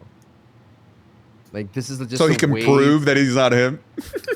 It's just a way for it to really enjoy it. And I don't know, dude, that mask, I like the way it's designed. Like, you really look at it, like they have like an overhang on the mouth so you can't see like the lips. and you can't really see the face behind it. It's like so well done. It's not like a luchador mask where you can kind of see their face underneath it. So I love the vibe of it, and I really do believe it's the Robert Pattinson of the Grande Americano, the taller, the lean looking Batman. All right, who would be the Christian Bale El Grande Americano so that he can have his matchup against whoever his Bane is? Yes, you think the darkness is your ally. You think the American flag is your ally. I was born in it. Shaped by it. I was born in the Gulf of America. I didn't see Canada until I was but a man. What is Hapa Canada Day? Like, what is it? Is it just like Canada wanted to have its own thing too? No, it's historical significance. Like, what happened? It's also our independence. It's when we were able to we were able to ratify the Constitution to become independent from the United Kingdom. We're still part of the what is the empire. We're still part of the empire, technically. The monarchy. He's still our king. All hail the king. But we have our own constitutional rights to make our own decisions. We're just there by we are part of the monarchy because we want to be and out of historical significance, but they have no power in Canada. So you are celebrating what exactly? You're still part of the quasi-Independence Day. Kind of Independence Day. Hey, shut up. How many wars have we been to together against each other? One. We won. All right, shut up. War of 1812. Go Canada. All right, 1-0. 1-0. Read them and weave them. It says 0-1 to the audience. Hey, how's that original White House doing? It got burned down. Dun,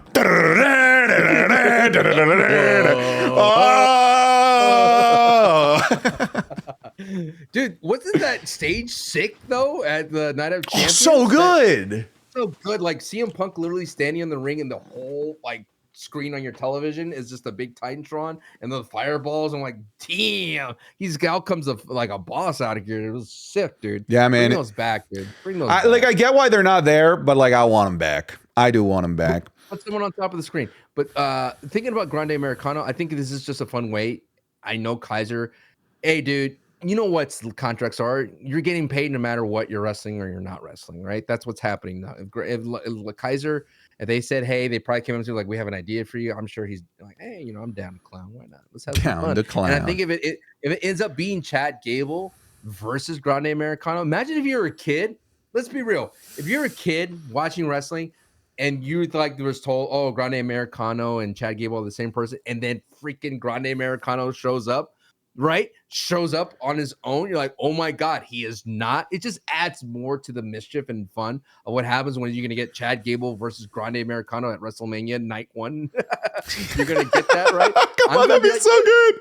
Right, he's gonna be really cool, dude. And I'm curious if it was allegedly if it was Ludwig Kaiser, what does that look like as Grande Americano? Does his moveset change? Does he walk the same? Because clearly he walks the same, right? Like, what is it? What if he still does the exact same mannerisms as Ludwig Kaiser?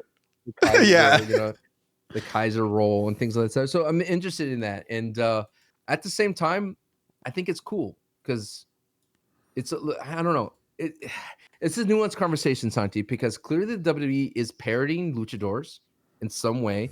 And I think are they building up this Grande Americano character to come to a downfall at a Mexican PLE?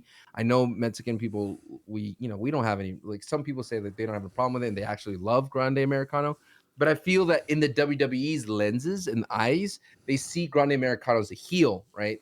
And they want the comeuppance to happen, and it has to happen at the hands of Rey Mysterio because that's where it all started. So if they build up this notion of that there's this group of Grande Americanos and then Rey is going to destroy them all, why not, right? Let's do it at a PLE in Mexico. I think it would be hilarious if everyone in the roster still thinks it's Chad Gable, even though he just got taller. Still thinks it's Chad Gable. All right, so let's move on from Grande Americano and let's talk about the Judgment Day. So you wrote here, the Judgment Day is glittered with gold, and I changed the title to the Judgment Day is littered with fool's gold. All of those titles are meaningless, Sancho. We have the new IC title? all of them right now. It has obviously legacy. I'm talking about how he's being booked as a champion. You're going to really tell me that he's a great champion right now? He's not. That championship has taken a serious downgrade since Dominic Mysterio won it. I'm sorry. I'm just being honest, demonstrating that I am not biased because I love Dominic Mysterio. Then you have the World Tag Team titles. That division may as well not exist. It's complete garbage. It's a sham. And then we have the women's tag champions. Roxanne didn't even win those titles. He was just given that. And that division actually legitimately does not exist. They have all of the weakest titles right now. So to say glittered with gold, I would argue littered with fool's gold, Sancho. Fool's gold. What's wrong with you? Why did you say Dom downgrade the IC title? He has a broken heart. A broken heart. Even before the broken heart, they weren't using him. No. They would have had a match at Night of Champions if if he didn't have his broken heart. A match with no build or storyline. They're not doing Styles with legacy. Look at you. What happened to you? You used to be a Dom lover. I am. I want more. That's it, right? You are harsh. You are harsh and honest to the ones you love.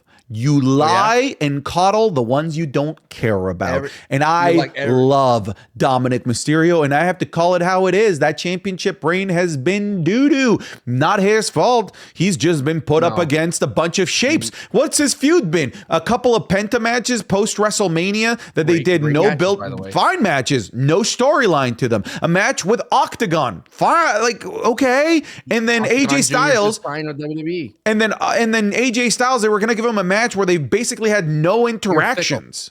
No, I'm realistic. It's actually the complete opposite of fickle. He had a badass moment at Money in the Bank at Worlds Collide. Badass moment when he went out and challenged Octagon Jr. That was sick, sir. And that only is amplified because he's carrying the IC title on his shoulder. I think you're coping, dude. I think you're coping. How dare you kick down a man with a broken heart that he's just sad that he's missing his abuelita, dude? How dare you? How dare you want him to go out there and perform when Liv Morgan's not around?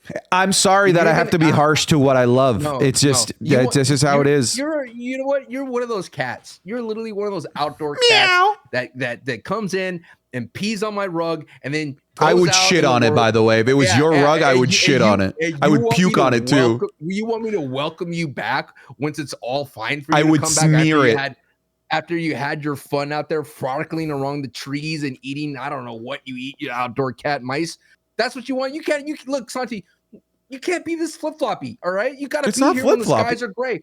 You got to be here when the skies are gray. And it's not bad. I am here. I'm being critical. Did I say I'm done being a Dominic Mysterio fan? I promise you I'm a bigger Dominic. All right. Quickly pull out your first Dominic Mysterio merch that you have. Whoever grabs one first wins. Yeah, that's what I thought. You have nothing. I am a Dominic Mysterio fan. Oh, you have a card? Guess what? I already have one in front of me before you. Right here. Dominic Mysterio card signed. Wow. Look at that. Look at that. Another one. Sancho, you are a fake fan. You are a fake fan. That's actually really nice. I want that. That's actually really, really, really nice. I need to get him to sign this, but yeah. I'm just saying, I'm not off of that. I will that with your own money. I don't need to because I am such a Dom fan that people around the world know. Did you buy the Big Shot? No, they didn't need to. They knew I was a Dom fan, so they sent me Dom things. That's how big of a I have fame. I have fame as a Dom fan. Where's your mustache? My lady won't let me grow one. She's like, no, a full beard or nothing. But listen, I don't need to say anything more. Going back to Judgment Day, they are glittered with gold, dude. They look great. Littered. I love it. Glittered. I think they're gonna be a fantastic tag team. I believe in this. It's so funny that the WWE goes, the Judgment Day belts, they're dead on them. Let's get them off and put them on the New Day. Oh, they're dead on them. Let's put them back on the Judgment Day. They need more bodies in that thing. I think it's so funny that we have a monkey's paw situation. We wished and we begged and we're like, please separate the belts. The tag team divisions are flourishing. We need to get these two belts and put in one on Brawl, put in one on SmackDown. Come on, Adam Pearce. Come on. Like all this, you idiots do this right there in front of you. And they do it and they just go to everything. Everything just goes completely. Now, if there was one tag team division that floated between the two brands, I think that'd be so much better than what we have now. But it's so odd because SmackDown doing so well, and then they threw the White Six wrench into that tag team division. Now we're dealing with that.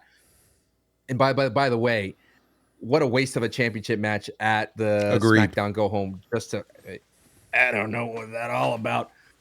But going forward on this whole thing, I like Judgment Day glitter with gold, and I think Roxy and Raquel are going to be great. They're going to be great. They're going to be great, and I think they're going to do fantastic at Evolution in that Fatal 4-Way. They're going to have some pizzazz to that tag team division. They're going to inject it. They're going to fast. Oh yeah, the pizzazz to the tag team division. Let's go through the division. They're going to add it, build it with this Fatal 4-Way. How are you building a division when the championships are like 5 years old? You can't. Come on, bro. This division is a fugazi. It doesn't exist. At the end of the day, Finn Balor was right. When you listen to Finn, you will win. And that's what they did. Finn Balor is back in the lead of the Judgment Day, and Finn Balor's winning. I don't care what happens at the end of the day. I don't care if they're littered or glittered with gold, silver, bronze. Don't care. It doesn't matter. LeBron James, Lakers in 5. Okay, that's what's going to go down. Okay, Finn Balor is back in the driver's seat. Here's what I'm predicting with the Judgment Day being littered with garbage. I think that they're going to lose all of these titles simultaneously on the same night. That could be interesting. All of them. Because, how? When's that Evolution? How? Well, they just don't lose at Evolution. Wow, fucking novel concept. That's going to be a tough match, dude. I mean, remember how they solidified the SmackDown titles by that ladder match? Yeah. And they had, and then the Tongans No, they were solidified already. Oh, you're talking about Tongans versus DIY, and then the triangle ladder match in the summer. Okay, sorry, I thought you were talking about TLC. Yes, yes. They're going to do that. They're going to do the Evolution with the ladies. They're going to show that women's tag team wrestling is strong in the WWE with one match, and I'm going to be so excited. It's gonna be great for Judgment Day. What teams would you add? Okay, what teams would I add? For I know you don't watch too much NXT. NXT, Zarya and Sol Ruca. I like that. 2 single stars, by the way. But again, 2 single stars. Santi, the tag team wrestling is fine with single stars. I mean, what are you gonna do? The whole division is fine with just single stars? You got great Natalia and Maxine Dupree. Come on, they can work well together, right? That's gonna be another person. Do you think that's the Raw team? That's exciting. You could have, Kyrie and Asuka back together again. Down for that. I'm down for that. But like, I think a lot of people would be kind of bummed that they do that. Put in, Jade Cargill, Bianca Belair. I don't care how it happens, but it could happen, right? You never know. Right? You know what I mean? Put them all together. You can even put Maxine and it's Candice LeRae. It's crazy to me that you're defending this garbage ass division because it just doesn't exist. I'm not defending anything. I'm defending Judgment Day here. You're out here calling them trash. All right. Nope. I said that they are holding trash. I'm saying that those title belts, all of the ones that they have, are the least important title belts on the main roster right now. With the tag team, but not the IC. IC is being held. The IC is being held by the legacy built before Dominic Mysterio. A broken-hearted man. Okay, show some sympathy out there. Let's talk about Evolution. They are speed running this. It is a mystery. It's tough to tell whether they care or don't care about this PLE. It has 5 matches, which is okay, cool. 4 of the 5 matches were all booked this past episode of Monday Night Raw, with very little time to actually build up to them. The only one that had build was NXT, right? They've been building this NXT match for quite a while. Jordan Grace versus JC Jane. And they had a tournament for it. Very cool stuff. But then all of it, Women's Battle Royal. By the way, that Battle Royal is bizarre. Why are they building for the winner to go a month and a half later to Clash in Paris? Just have the winner face the champion remaining at SummerSlam, the one that Jade Cargill doesn't pick, kind of like how Elimination Chamber is for the remaining champion. Why are we booking something up for a month and a half later? It's weird to me. It should have just been for SummerSlam. So we have that Battle Royal. We have the Women's Triple Threat. Great, good stuff. Earned, good build. We're there. What else is there? EO versus Rhea. I've got some thoughts on that. And we're missing one. Oh, yeah, the women's tag team fatal 4-way. All of those matches were announced here. And this is kind of what happens when you have 2 weeks in between PLEs. Not only like 2 weeks between PLEs, 2 weeks between two major shows, because you also have to book Saturday night's main event and Evolution simultaneously at the same time. But I wanted to get your thoughts on the build to Evolution, almost like a non-existent build. It's just like, here are the matches. We'll see you in 2 weeks. What are you thinking about Evolution, Sancho? I do think that the injury to Liv Morgan changed all that. Big time. Big time. I mean, they were building up something way before everything with Nikki Bella. I don't know where Nikki Bella fits, but I thought that this is a good pivot. I know people are going to complain about Rhea Ripley and Io Sky, and Io Sky just coming out and challenging Rhea. But the internet is blowing up because of it. But Rhea's the top superstar, megastar, man. She is the best women's wrestler that they have on the roster, and arguably some of the people would say she's a top 5 in the entire company, right? There's no arguing that. And why not have Rhea Ripley be the marquee? And why just give us Io Sky, the top worker of the women's division, and put them together and see what we could do? They had great chemistry at WrestleMania. So it's when people say I don't like it when the champion challenges someone, it's a babyface champion going up against a face challenger. It's fine. I have no problem with it. I agree with you. I agree with you. And this is where I always say that sometimes when we get caught up in stories trying to make sense and deep lore and things like that, sometimes WWE should be able to say, we just want these two together because they're the best we got. Yep. Why not? Here's the problem with it, all right? They had no other choice. That's actually a problem. In terms of the women's main event scene, there's just nobody aside from Rhea Ripley right now, dude. Because, yeah, okay, you could make a new match. You could do like Stephanie Vaquer. I don't want them to waste a 2-week build on that. If they're going to do a 2-week build, I personally prefer that they do Rhea Ripley because there's already history, right? We talked about Cena not needing to build a new foundation in a feud against somebody he hasn't faced before. The foundation's already there. The foundation of Io and Rhea is already there. So a 2-week build, it's doable. It's digestible. And it's going to be a good match. It is. Right. All of their matches have been good. The problem is actually just Io Sky and her championship reign. This is her first championship televised match since her defense at WrestleMania 41. Sancho, that is unacceptable. Genuinely unacceptable to go multiple months not having your champion have any matches. I feel like people would have been a lot more forgiving of seeing Rhea Ripley versus Io Sky again had in the meantime maybe she had a feud with Ivy Nile somewhere in there. Maybe she had a championship feud with Raquel Rodriguez. Other people along the way. But no. It is a 2-month gap of not seeing Io Sky. And what was the feud before the gap? Rhea Ripley. It is the only thing that they've done with Io Sky in this championship reign, and that is not good. That is a bad championship reign when you have a champion that can be amazing, can be excellent, one of your best workers that you have, somebody that got over. She got over in the build to WrestleMania. This isn't a Shinsuke Nakamura situation where it's like, he's getting no reaction here. I don't know what we're going to do with him as U.S. champion. Io gets reactions. She is great. She is amazing. To have her be benched for all of those months just to come back to the same thing that she left off in, I can understand why people are annoyed by that. I'm just saying, I'd rather this than for them to burn a good feud and match that we want to see in a 2-week build. But it would have just been more digestible if in the lead up to this, Io actually had multiple other defenses with other women. So it just feels, and this is why people are angry, that she's in the Rhea Ripley vortex, as people love to use that terminology now. But it's because it's the only thing that they've had her do. It's ridiculous. It's unacceptable. Well, this did not start with Io, though. This started a long time ago, my friend, when Rhea Ripley went out and they had no choice and they gave the belt to Liv Morgan. Yep. And what happened with Liv Morgan? Absolutely nothing.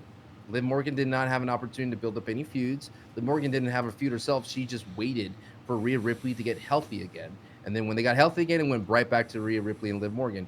Whereas imagine if they actually took their time to build up the division in a strong way. I do feel that it kind of reminds me of one of those Hollywood, buildings that is you can see it and it looks cool and grandiose, and then you open the door, there's nothing in the inside.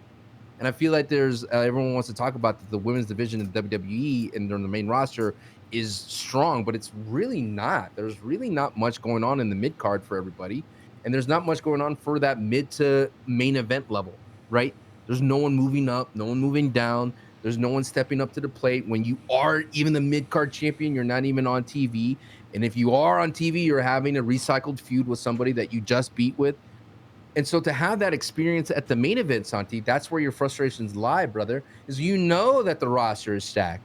You know that women could step up and be a great feud for Io Sky, that we could explore fun different side quests for Io Sky. But instead, you don't have Io Sky, not only on wrestling, but she's not on the promos. She's not cutting her promos. She's not around. And when she does, it's always backstage, and it's very short, right? Everything with Io is very short. Maybe give a heel beat up Io out of nowhere. Just put the NXT parking lot somewhere. You know what I mean? Let Io walk down that parking lot and someone jump her, and then boom, we got a nice little side view for a little bit. It's a bizarre thing, man, because look at it. What's going on with Tiffany Stratton? What happened with Tiffany when we were looking for a new feud? Who did they give us? More Nia Jax. Nia Jax. And why? Why, when the roster is so riddled with so many people, that we can even do an open challenge where the John Cena's of the world gets challenged by Sami Zayn or Kevin Owens. Let's have some fun with it. But instead, everything's on ice. Now, you could argue, Santi, I could play devil's advocate here for you, that Io maybe was hurt. Maybe it was a little bit hampered from that Mania. And that Mania took out a lot of people, right? It took out Bianca Belair. Maybe she was not 100%. They decided to give her time off. But still, you could have the Io character still utilize her craze and still utilize her new momentum. And right now she got cold, right? She got cold, and we got to reheat it really, really fast. And unfortunately, the answer of reheating with Rhea Ripley is tiresome. I think that's the fatigue that people are facing. But at the end of the day, when the bell rings and we got Rhea Ripley versus Io Sky, let's go. We're all on board, right? There's not going to be none of this. Oh, it should have been somebody else.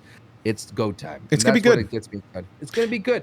Now, I'm interested that they decided to do this Battle Royal thing as a tradition, because we talked about this in the podcast. We looked at the card of Evolution the last time, and we're like, oh, it's interesting that a Battle Royal, and who was the winner? Oh, I don't even remember. Was it Nia? Yeah, it was Nia, yeah. So, the interesting thing that they added the stipulation is the winner gets a match at Clash. If you don't have Stephanie Vaquero being the one winning, I don't know who could win. Considering that Jordan Grace would have been my other pick, but she's in a match already. So, anyone else that could it be a Sol Ruka, Mehaps? No, I think it's going to be main roster that wins. The only one that they've used to build hype to this battle royal so far is Stephanie Vaquero. I think that is the correct choice. Again, I feel like it's weird to build that for a match that far out in advance when SummerSlam is right there and it needs matches at the moment. It's 2 nights of it. 2 nights of wrestling, dude. It's going to be 2 nights of wrestling and then 10 matches total. And that's a bummer. That is a bummer, dude. WrestleMania had 14, 7-7. That felt great. That felt grandiose. I think it's going to suck if SummerSlam's like 4 matches on this night, 5 on the other. That ain't it. We don't want one SummerSlam getting split into 2, right? We're expecting 2 SummerSlams. We want 2 SummerSlams. Good point. Ay. All right. Ay. Rangers. You know that guy? No, I have no idea what you're referencing. What is that? Oh, this is for Power Rangers, dude. The robot. I don't remember that. Ay. What is it? Power Rangers robot. Alpha 5, bro. Had the little thunderbolt on him. You know, the little, ay. Nope. I don't know. No, brother. I do not remember that. So they're also building Saturday night's main event. That's starting to shape up. They keep trying to get us excited over Gunther versus Goldberg. They just announced LA Knight versus Seth Rollins. I mean, it's an LA Knight centric conversation. Maybe I'll pass the baton over to you. What did you think about the setup of this LA Knight match? Isn't it fun when the heels start kind of losing some of these cool instances and the face stands tall, or the face does something nefarious and the face kind of beats up the heel? Like LA said, like Seth Rollins running away, scared of his life, kind of felt like it was Stone Cold chasing somebody, right? that was hype. You know, I enjoy LA Knight being the one that's outmaneuvering the Seth Rollins, but the problem is if it does not result into the W column for LA Knight, what does it all mean? Does it hurt Seth Rollins if he loses to LA Knight at Saturday Night Main Event? Does it If hurt? like LA Knight outsmarts him, outwits him, tricks him. You know how Stone Cold used to trick people? Like I don't think it would hurt him. The loophole, right? Find a way to where maybe, I hate to say this because Money in the Bank always has these demons in it where the Money in the Bank briefcase ends up being the one that you lose. But like Finn Balor used to run into all the time when Mr. Senior Money in the Bank was running around.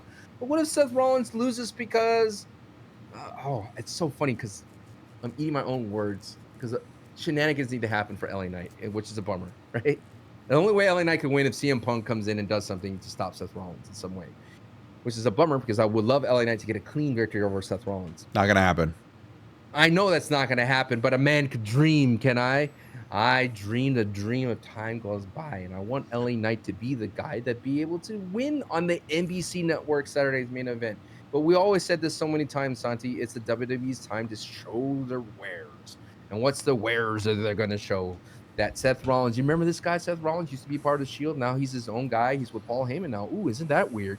Now he has the Mr. Money in the Bank, and now he is this faction, and they are strong, and they are dominant.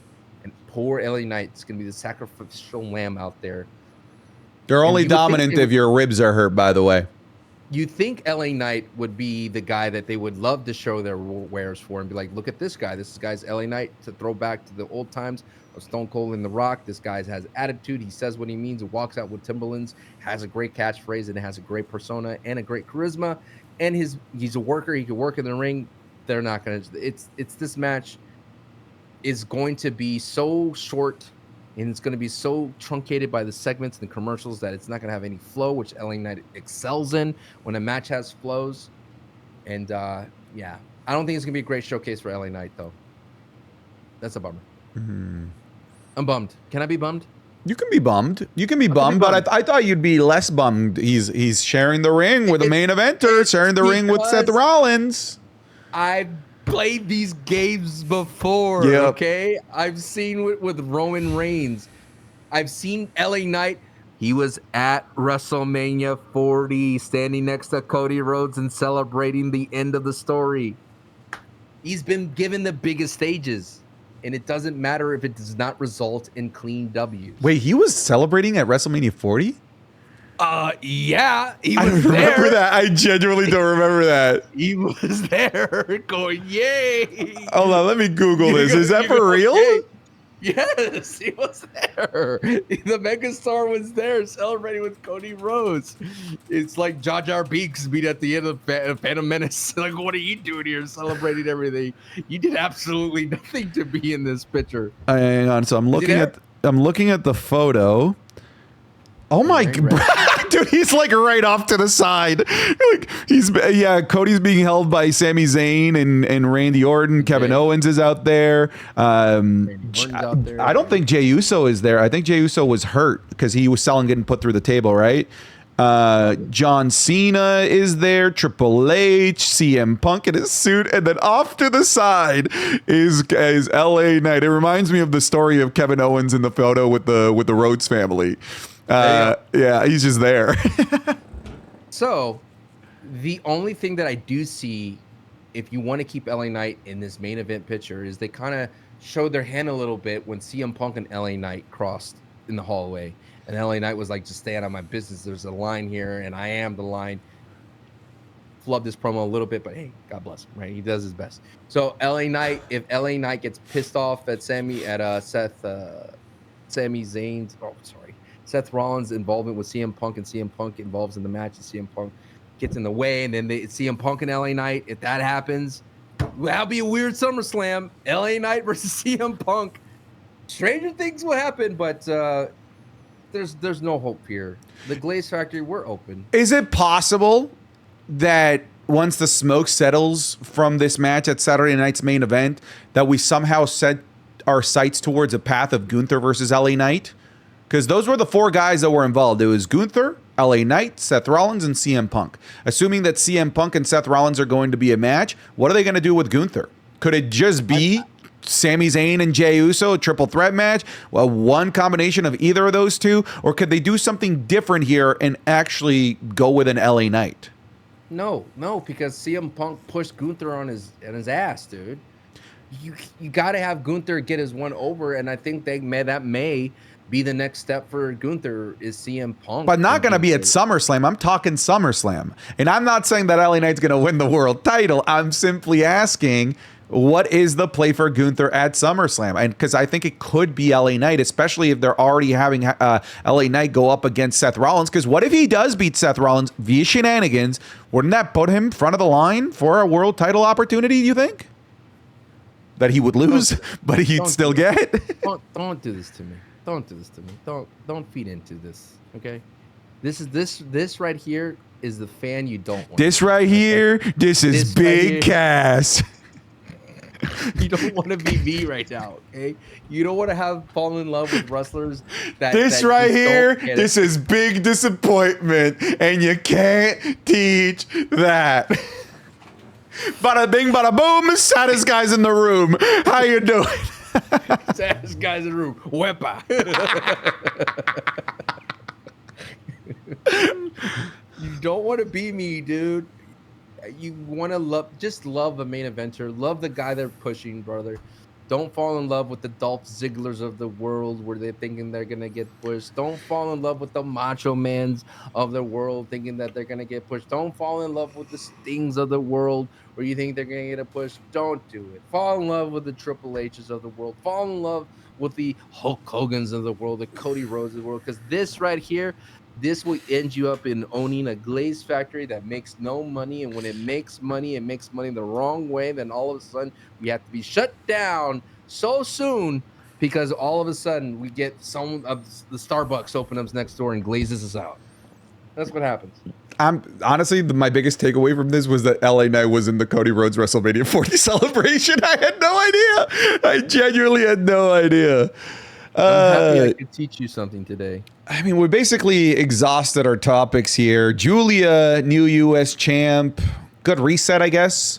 That division needed a new face. That division. Honestly, you know what I want out of this? I want her to become the Gunther of this division. The Gunther of that title. We looked at this. When Gunther won that championship, the IC title, it was in a nasty stretch. It was in a stretch where it meant nothing. Nasty stretch. And then he took it, and then he held it for a long time, won his matches, was treated like a dominant force, and then he helped bring back prestige to that Intercontinental Championship. Maybe this is what the U.S. title needs.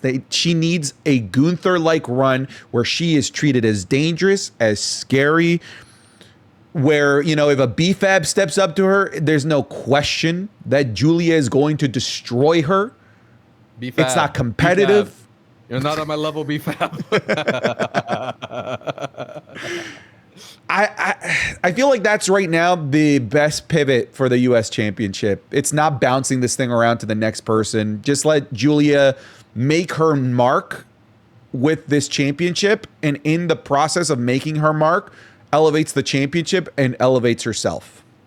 Well, you got to remember that on SmackDown, it's only 2 hours now. Yeah. So there's not a lot of time. So I wouldn't imagine her to be like a first hour, top of the hour match. Get that going, or like second hour, like that right after that top hour match happens, and it's Julia match, and get me excited about that. Let her just run through the roster and let her find as many people. Let her challenge NXT people. Just let it be a showcase match, for more importantly than ever, and then let her just beat everybody in a very convincing way. I would love for her to just annihilate people. The ones she should annihilate, right? Hey, go win a rematch against Zelina Vega convincingly. Why not? Yeah, sure. Why not? And then once she's built up a good resume of victories, all hail the queen. Oh God! Dude, Julia versus Charlotte. Come on. Then all of a sudden you're like, shit, this title matters. Because we've been getting Chelsea versus Michin versus... the recycled feuds don't go well. But if all of a sudden you allow Julia to run rampant through those names, and then all hell the queen. That'd be sick. All of a sudden, you're using a defibrillator and bringing this thing back to life. Dude, I love that in Battlefield. You know, Yeah. you just bring back people. Yeah. I used to play, I played medic in pretty much all those games. I was a top tier medic in Killzone 2. I was a top 1% player on Killzone 2. I have that trophy to prove it too. It's one of the hardest PlayStation trophies to get. Top 1% in multiplayer for a month. I was there. And not like, oh, I did this when the game was dead. No, I did this at the height of the release of that game. 1%. Question, 1%er. We didn't finish Night of Champions. Jade Cargill and Oh yeah, who cares? Like, come on, man. Who cares? That match was weak. It was predictable. I'm not sold by Jade Cargill, dude. I'm sold on Naomi. You wanted Gunther-like run for Jade Cargill to the Queen of the Ring. That's what you got, but that's not. You don't get that same feeling, did you? I do not get that same feeling. I don't think I ever wanted this. I think more so I expected it, but the execution is so much weaker with Jade Cargill than it was with Gunther. Yes. It's much weaker. To be fair, Gunther is a vast level worker. Sure. He could do multiple things, and the ring psychology is there for Gunther. And the foe, I mean, Randy Orton is the guy for a lot of people. Asuka, I think coming back, sure. I think Asuka could have. I mean, they try to build it. The problem is, like I said this in my review of the Night of Champions, is that if they had the semifinals and finals at Night of Champions, I think it would have added so much more for Jade Cargill. Like Jade Cargill would have been like, oh wow, she went 2 matches back to back and she got the win, versus just beating Asuka. Who did Jade beat to get to there? Roxanne. So if Jade beat Roxanne and Asuka the same night, different kind of vibe, a little bit of different kind of vibe. But when I think the issue with booking these days is when you connect the dots and you see the dot connecting for Naomi to come in. You know, like the gravitational pull between the two, then you're just like, the Queen of the Ring is just a way to get Jade into the title picture so that Naomi could swoop in. I was hoping to make that the button of that match was Naomi showing up and be like, I'm always here, you know, I'm always watching. She cashes in to become the Queen of the Ring to get a #1 contenders.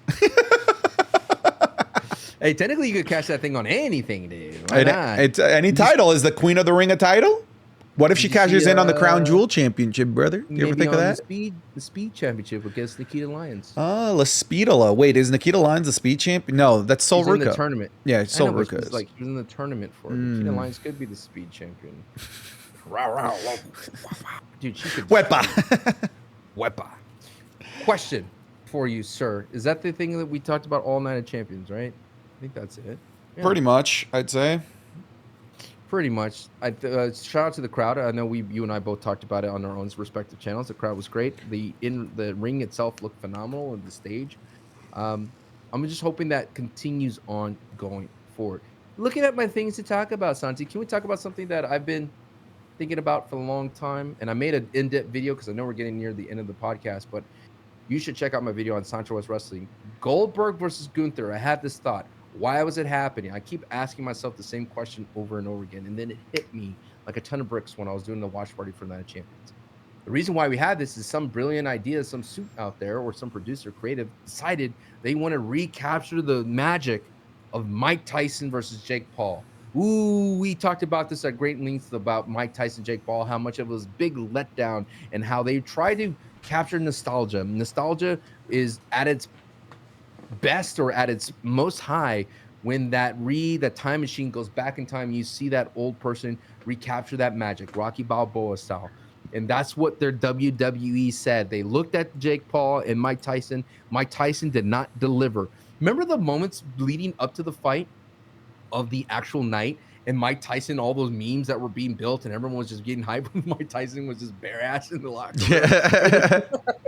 There were so many, like, dude, the anticipation of that fight just broke the Netflix servers, like, completely, right? You could not watch that fight on Netflix because it was so disjointed. It was framey. Someone saw that and said, Santi, Let's get our own version of Mike Tyson versus Jake Paul. Let's make it be Goldberg, who is that Mike Tyson of our era, who went 173-0, who was a dominant force. They gave him that sick vignette, stinger package, whatever that was. Let the world know that Goldberg is going to be going up against a badass in Gunther, who is a dominant champion, who is hold the title for 666 days. Is he as charismatic as Jake Paul? No, but Gunther is that big scary villain that we have, and let's see if Goldberg can get the job done. That's what they're trying to bank on. That's what they're hoping we could get to. And the beauty of wrestling, like I said a year ago, Santi, is that they can manufacture that offensive Goldberg moment of him spear, jackhammer, and all of a sudden we're kids again, that we're like, this is happening. The impossible is happening, and we are witnessing it right now. We're witnessing Kevin Garnett saying, anything is possible, right? We're witnessing that moment right there, and that is what the WWE wants to bank on. Get us on that high, and they're going to rip the cord away from us. They're going to rip the rug underneath us, and Gunther is going to kick out, and everyone's going to be like, oh my God, like we're in a new world here where Goldberg is now in uncharted territory. And to see Gunther hit the dude, he's going to hit the dude with 3 power bombs, for crying out loud. And 1, 2, 3, Gunther's going to stand tall, and Gunther's going to take that momentum. And I think that's going to actually be huge for Gunther to beat Goldberg on that big of a stage after eating a spear and the jackhammer. And that's why we're having it, dude. That's my thought process. I go more in depth on my YouTube channel, but that's why we're having this match, brother. Yeah. Because I remember us having a conversation about how the reason why so many of us tuned in to Mike Tyson versus Jake Paul, because we wanted to see, does the old lion still got it? We wanted that moment of, oh my God, he is rallying. He's about to maybe pick up the victory. And then our hearts get broken when the young lion is able to topple the old lion, even after the old lion gave it all that he's got. But that doesn't work in the real world. In real world boxing, Mike Tyson went out there and he was just an old man that got beat up by a 28-year-old. That's just what ended up happening. There was none of that moment of, can he? Will he? I don't know. And I remember vividly us saying is that what people wanted was a professional wrestling match. What people wanted to get out of that, the emotions that people wanted to get out of that, is what wrestling delivers. And I totally see what you're saying here with regards to Goldberg and Gunther, because we are going to ask the same questions. Can Goldberg do it? Does he still have it in him? Maybe Gunther was right. He never had it in him in the first place. We'll see. Can we get that big ooh ah moment only to have our hearts broken? The answer is yes, because it's wrestling. Because it is a scripted event that allows for that story to be told. And that was the problem with the Mike Tyson, Jake Paul thing, that we wanted something that can be pretty much only exclusively delivered by pro wrestling. I'm looking forward to it now. Now that I'm looking at it through that lens, can't wait for the ride. What a great line, though. Like, you're trying to prove that you still got it. I'm there to prove that you never had it at all. Oh, good Something stuff. like this. This promo is going to last longer than your matches. Dude, now I'm concerned about my bet because they keep talking about how it's only going to be 3 minutes. And now I think that they're going to subvert expectations and go longer just for the sake of proving Gunther wrong, right? So now I'm getting nervous about my bet, man. I'm getting nervous about the 6 minute under. 10 gifted coming my way. 6 minutes on the dot is a win for you, right? Because I went under 6 minutes, so I have to get 5:59 or under to win. Yeah, I had 6 or more. Yeah, you're 6 or more. I had. No, because we can't both have 6 minutes because that's a tie. Yeah, but that's not possible. It's gonna be like 6 and 1/8. You know what I mean? Like. I'm gonna time it. I'm gonna hit when we hear the bell. Ding. No. You know how like Wikipedia, if you go to like the match results, it shows the match timer. We go officially by that. Okay. Because that has seconds in it. So if it says 6:00, you win because that's 6 and over. I'm taking the under 6. Fair enough. Because we needed to, because like if it ended at 6 on the dot, we would have had a problem. Not really. You should be a man enough and be like, you know what? You brought us here. Let me give you the 10 gifted, brother. No. Hogan has to pose. You know that. Let me see a Hogan post.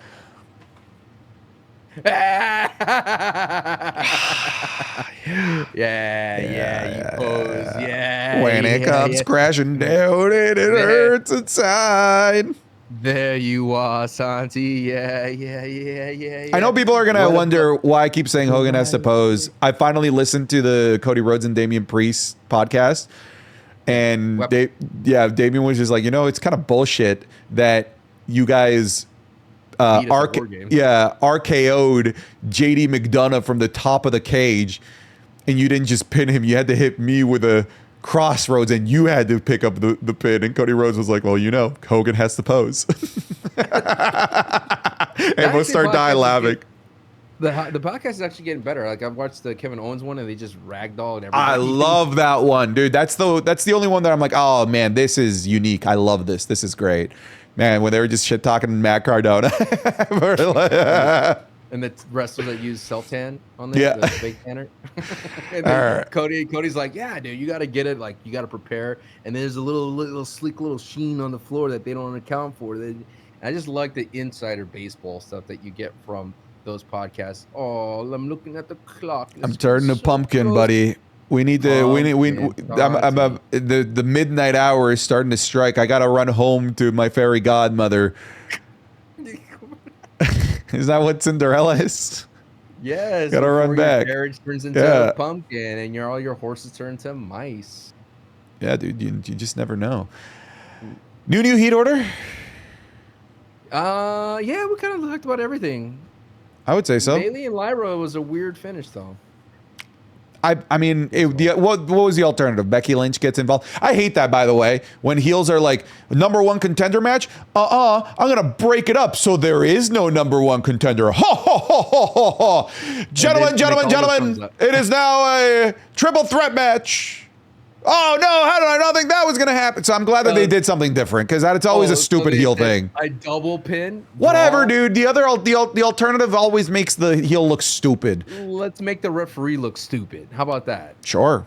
Well, no, the referee is like, no, pin's a pin, and it just happened to be a tie. Pin's a pin. I got it. That's a draw.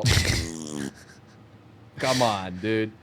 I'd rather have Charles Robinson get trucked again. You know and #1, Charles Robinson. Charles Robinson is at #1. We got to have Cena on here. I'll give Cena 2. Oh, you're actually giving me Charles Robinson #1? Hell yeah, dude. That was insane. Here's a new Heat order. This is the buzz and the excitement that we're kind of talking about that we get all hammed up for. It is the official list. This is the longest running thing that we have here on this podcast, believe it or not. New Heat order to determine the buzz, and we have a lucky Patreon member and Goose Lesnar that is keeping tabs on everything. So by the end of the year, we'll determine what wrestler throughout the year had the most buzz. And #1, Charles Robinson makes his debut. Hell yeah, dude! For not only that, but recreating the meme. Yeah. It's all callbacks, man. It's all part of the show. All part of the show. You're enjoying the show. John Cena at #2. #3. You kind of want to give it to the Punker, dude. Yeah, give it to Punk. Only the Punkonomics as well. Okay, #4. What we got here at #4, sir? May I make the bidding for? We could put Julie on. Tala Tonga. Sakoa? Yeah, go solo. Go solo. Okay. I don't think, because Seth Rollins came out and was like, hey, I've always said I wanted to make CM Punk not champion, and that was my plan. It's a retcon, buddy. Nice try. Nice try. So at #5, so Seth Rollins does go down. Who's going in at #5?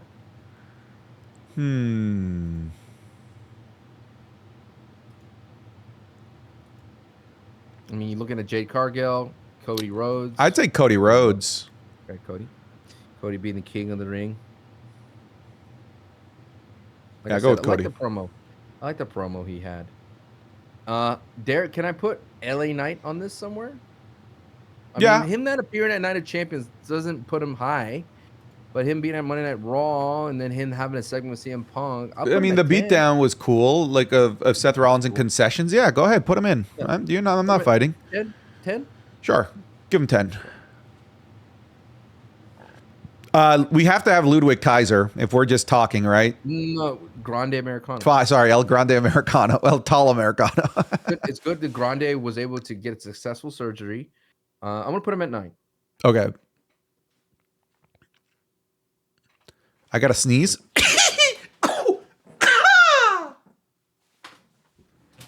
I just triple jumped.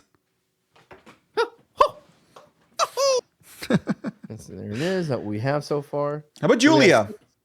6, 7, 8. Yeah, I'll give it to Julia at 6 because that's a good sign that the division is healing. And unfortunately, I would have to say Zelina as the second United States title, not the best. Not great.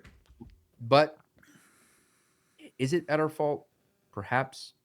But I still think her theme is the worst theme in the roster. And I think that downgrades her so much.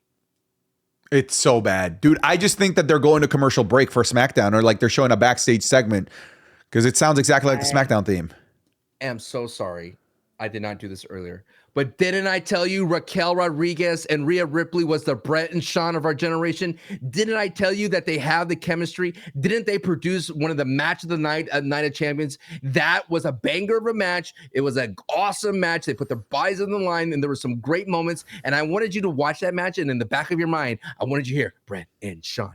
They have chemistry, brother. That's going to last generations, and it's going to be the leader of the domination of this women's division. And Raquel Rodriguez deserves to be in the main event. Raquel Rodriguez proved her point that she is a main event contender, and she should be the new big heel of that division, overriding Naomi, overriding Nia Jax. It is Rhea Ripley's greatest foe, Raquel Rodriguez. My match of the night of Night of Champions. Sure, go ahead. Put Raquel Rodriguez on the list too, if you want. I thought the match was great. I always agreed with you that they have fantastic chemistry. I just lambast your choice to compare them to Brett and Sean. That's all. But I thought that I'm here early on the train, okay? Early. Brett and Sean, you're really just okay, Brett and Sean. Sure. When their careers are done, they're going to be Brett and Sean. Synonymous together. Yes. Okay. Brett and Sean. Yes. Okay. Brett and Sean. Are you telling me that that's not a Brett and Sean quality match that they just had? No, it's not. It's a great match. It is absolutely not a Bret Hart and Shawn Michaels. Brother, you're insane. Let's move on before you give me an aneurysm. The timekeeper's powerbomb spot? Great stuff. Great stuff. It's not Sean and Bret. Okay. Don't K me. Sound like my angry girlfriend. Okay. Okay. I'm telling Sarah. She doesn't hear the pod, but I'm going to tell her. Number 8. Who's at number 8? Solo Sakoa. We had number 1, Charles Robinson. Number 2, John Cena. Number 3, CM Punk. Number 4, Solo Sakoa. Isn't it crazy that we don't have Jade at all? Like, we're both just cold on that. It's not my fault. Now, I know you want to have the fact for that, but it's their right to have favorites, and they clearly wanted Asuka to win way before we got to Night of Champions. Yeah. So. What about, you could have Judgment Day, all gold, just in general. Roxy finally on Judgment Day. How about number 8? No, she kind of was giving that. No, she was just, I would. Doesn't they be new tag team champions? What the fuck did I just say? I like it. Judgment Day. No, you are not taking credit. I literally said at number 8. Oh, here it is, folks. Your new heat order. For the week, number 10, LA Knight. Number 9, Grande Americano. Number 8, Judgment Day. I love that. I'm so happy I came up with Judgment Day at number 8. That is such a great pick here. At number 7, Raquel Rodriguez. Number 6, Julia. Number 5, Cody Rhodes. Number 4, Solo Sikoa. Number 3, CM Punk. Number 2, John Cena. Number 1, Charles Robinson.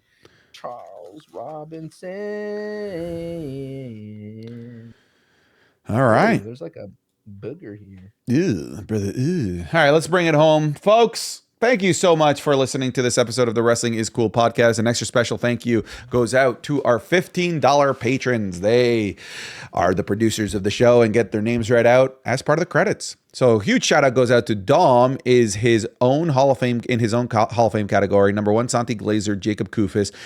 First patron, Crazy Dude says Sancho, put Sancho in the thumbnail. Aiden S, Ibrahim Zuda, Alex Regal, Alex, Alfie the Chosen One, All Hail Dirty Dom, Alan the Teflon Don, American Nightmare, Cody Lander, Andrew S, Antonio Arjona, Antony, Arbuck, Ariel Pacheco, Arrogance, Ashley Asperlitz, Ozzy Kingslayer, Austin Hogg, Bailey Saunders, Bo Pluto, B Hostile, Blue Cord, Bluefish, Bobby Bradley, Brady Keaton, Brandon Richards, Brian Flores, Caleb Parker, Cameron Waring, Cameron Talks WWE, Carlos Gonzalez, CB, Cena Cody Double Turn at Mania, Chimchars Collectibles, Chris Butner, stop, Lucas. Stop. What was that again? The double turn? What was it? Cena Cody Double Turn at Mania.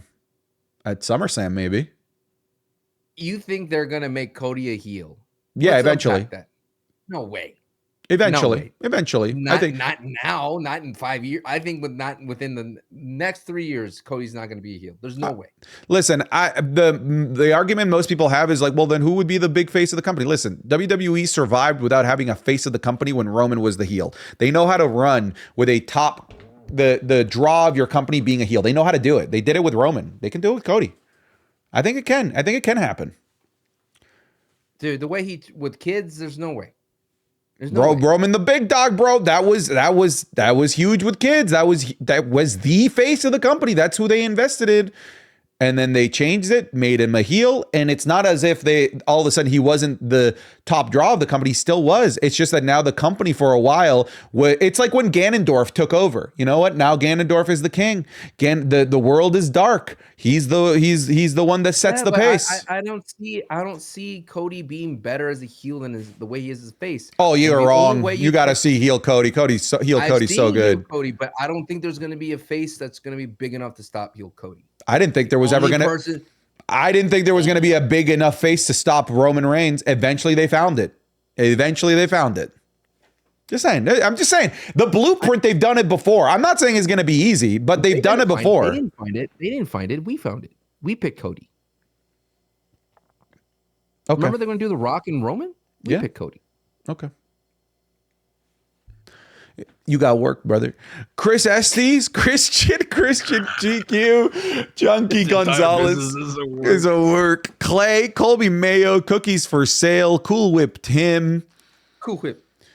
Corey King, Sci-Fi, Dalton Dunbar, Danny Lamb, David Nelson, Dennis, Jamie, Derek Barnhart, Devin Geards, Digi, Doug Dimidomo, the Dimmadome, Drew P. Balls, Dumsky, Dylan Areola, Sean, Edger Nation, Eduardo Avila, El Joshi, El Sapin, Eric Crosby, Eric Ruiz Romero, Aaron Thorne, Isach Bing Bong Wepa, Fishing with Papa J. There you go, yes.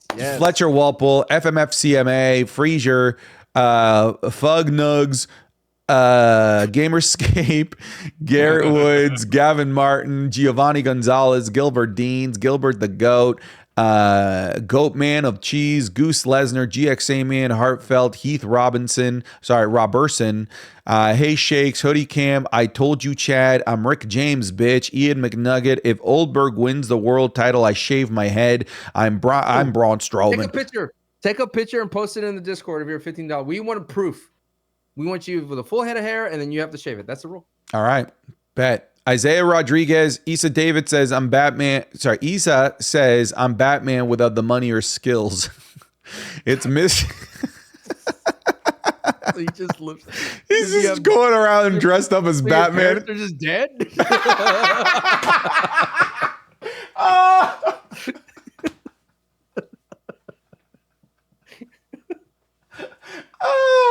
So your parents are just dead. It's Astro Kid, Ian Martinez, Jack Givley, Jack Harris, Jack Parker, Jackson Parrish, Jacob Fatu. He wants me to say it in the strum emoji. Jacob Fatu, Jacob fucked you. Oh my God, there's a whole clan of Jacobs here. Jacob Mueller, Jacob Pena, Jacob Staffold. A brain was farting there for a second.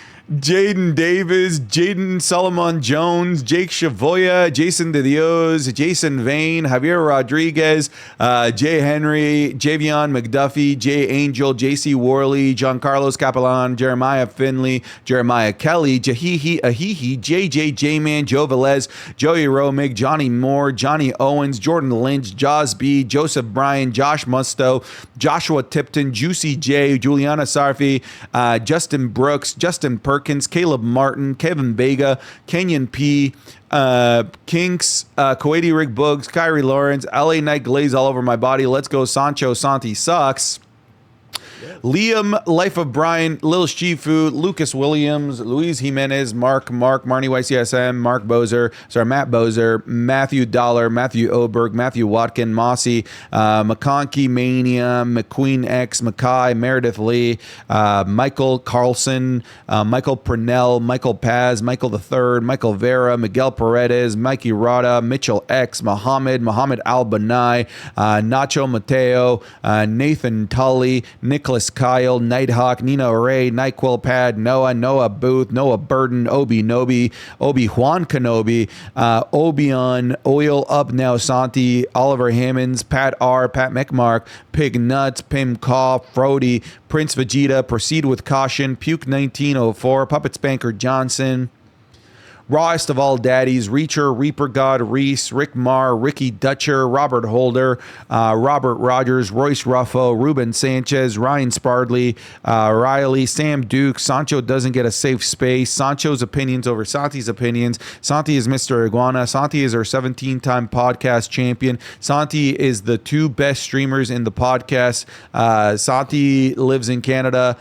Sauce God, Saudi Rick Boogs, Savage Bay, Screamo Scott, Samba, Seymour Bots, Shaggy WWE, Shane, Shitstain Nakamura, Sip God, Sir Alberton, Slime Manny, Slowtoke Rodriguez, Stephanie Vaquer Lookalike Contest in My Bedroom, Stephen Corby, Super Malachi Galaxy, Tuco from Breaking Bad, Taco Bullfish, Taman Bryan, Tanner Cloudis, the 17-time undisputed dumbass or nightmare, the camel that cut Cody's promo at Saudi, the Vanilla Joe Rilla, the final boss, Bloodline Rules, Toasty, Tobias Burnett, Tom Lehman, Thomas Arity, Trent Head, Trevor Harder, Trey and Catherine Love Wrestling, Two Slapped Cupid, Tycho, Tyler Logan, Tyler McGarry, Tyron, Vegan Penguin, Venom, Viva Dom Raza, Voidsy, Juan Pablo III, White Mexican, William Newton, Willie Cecil, Xavier D. Lewis, Zach Zamira, Deadshot, Yo Girls Account,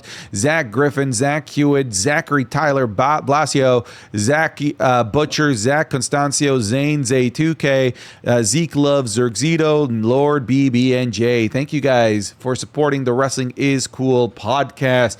We'll see you folks in the next one. Take care. Be wonderful people. Goodbye, everybody.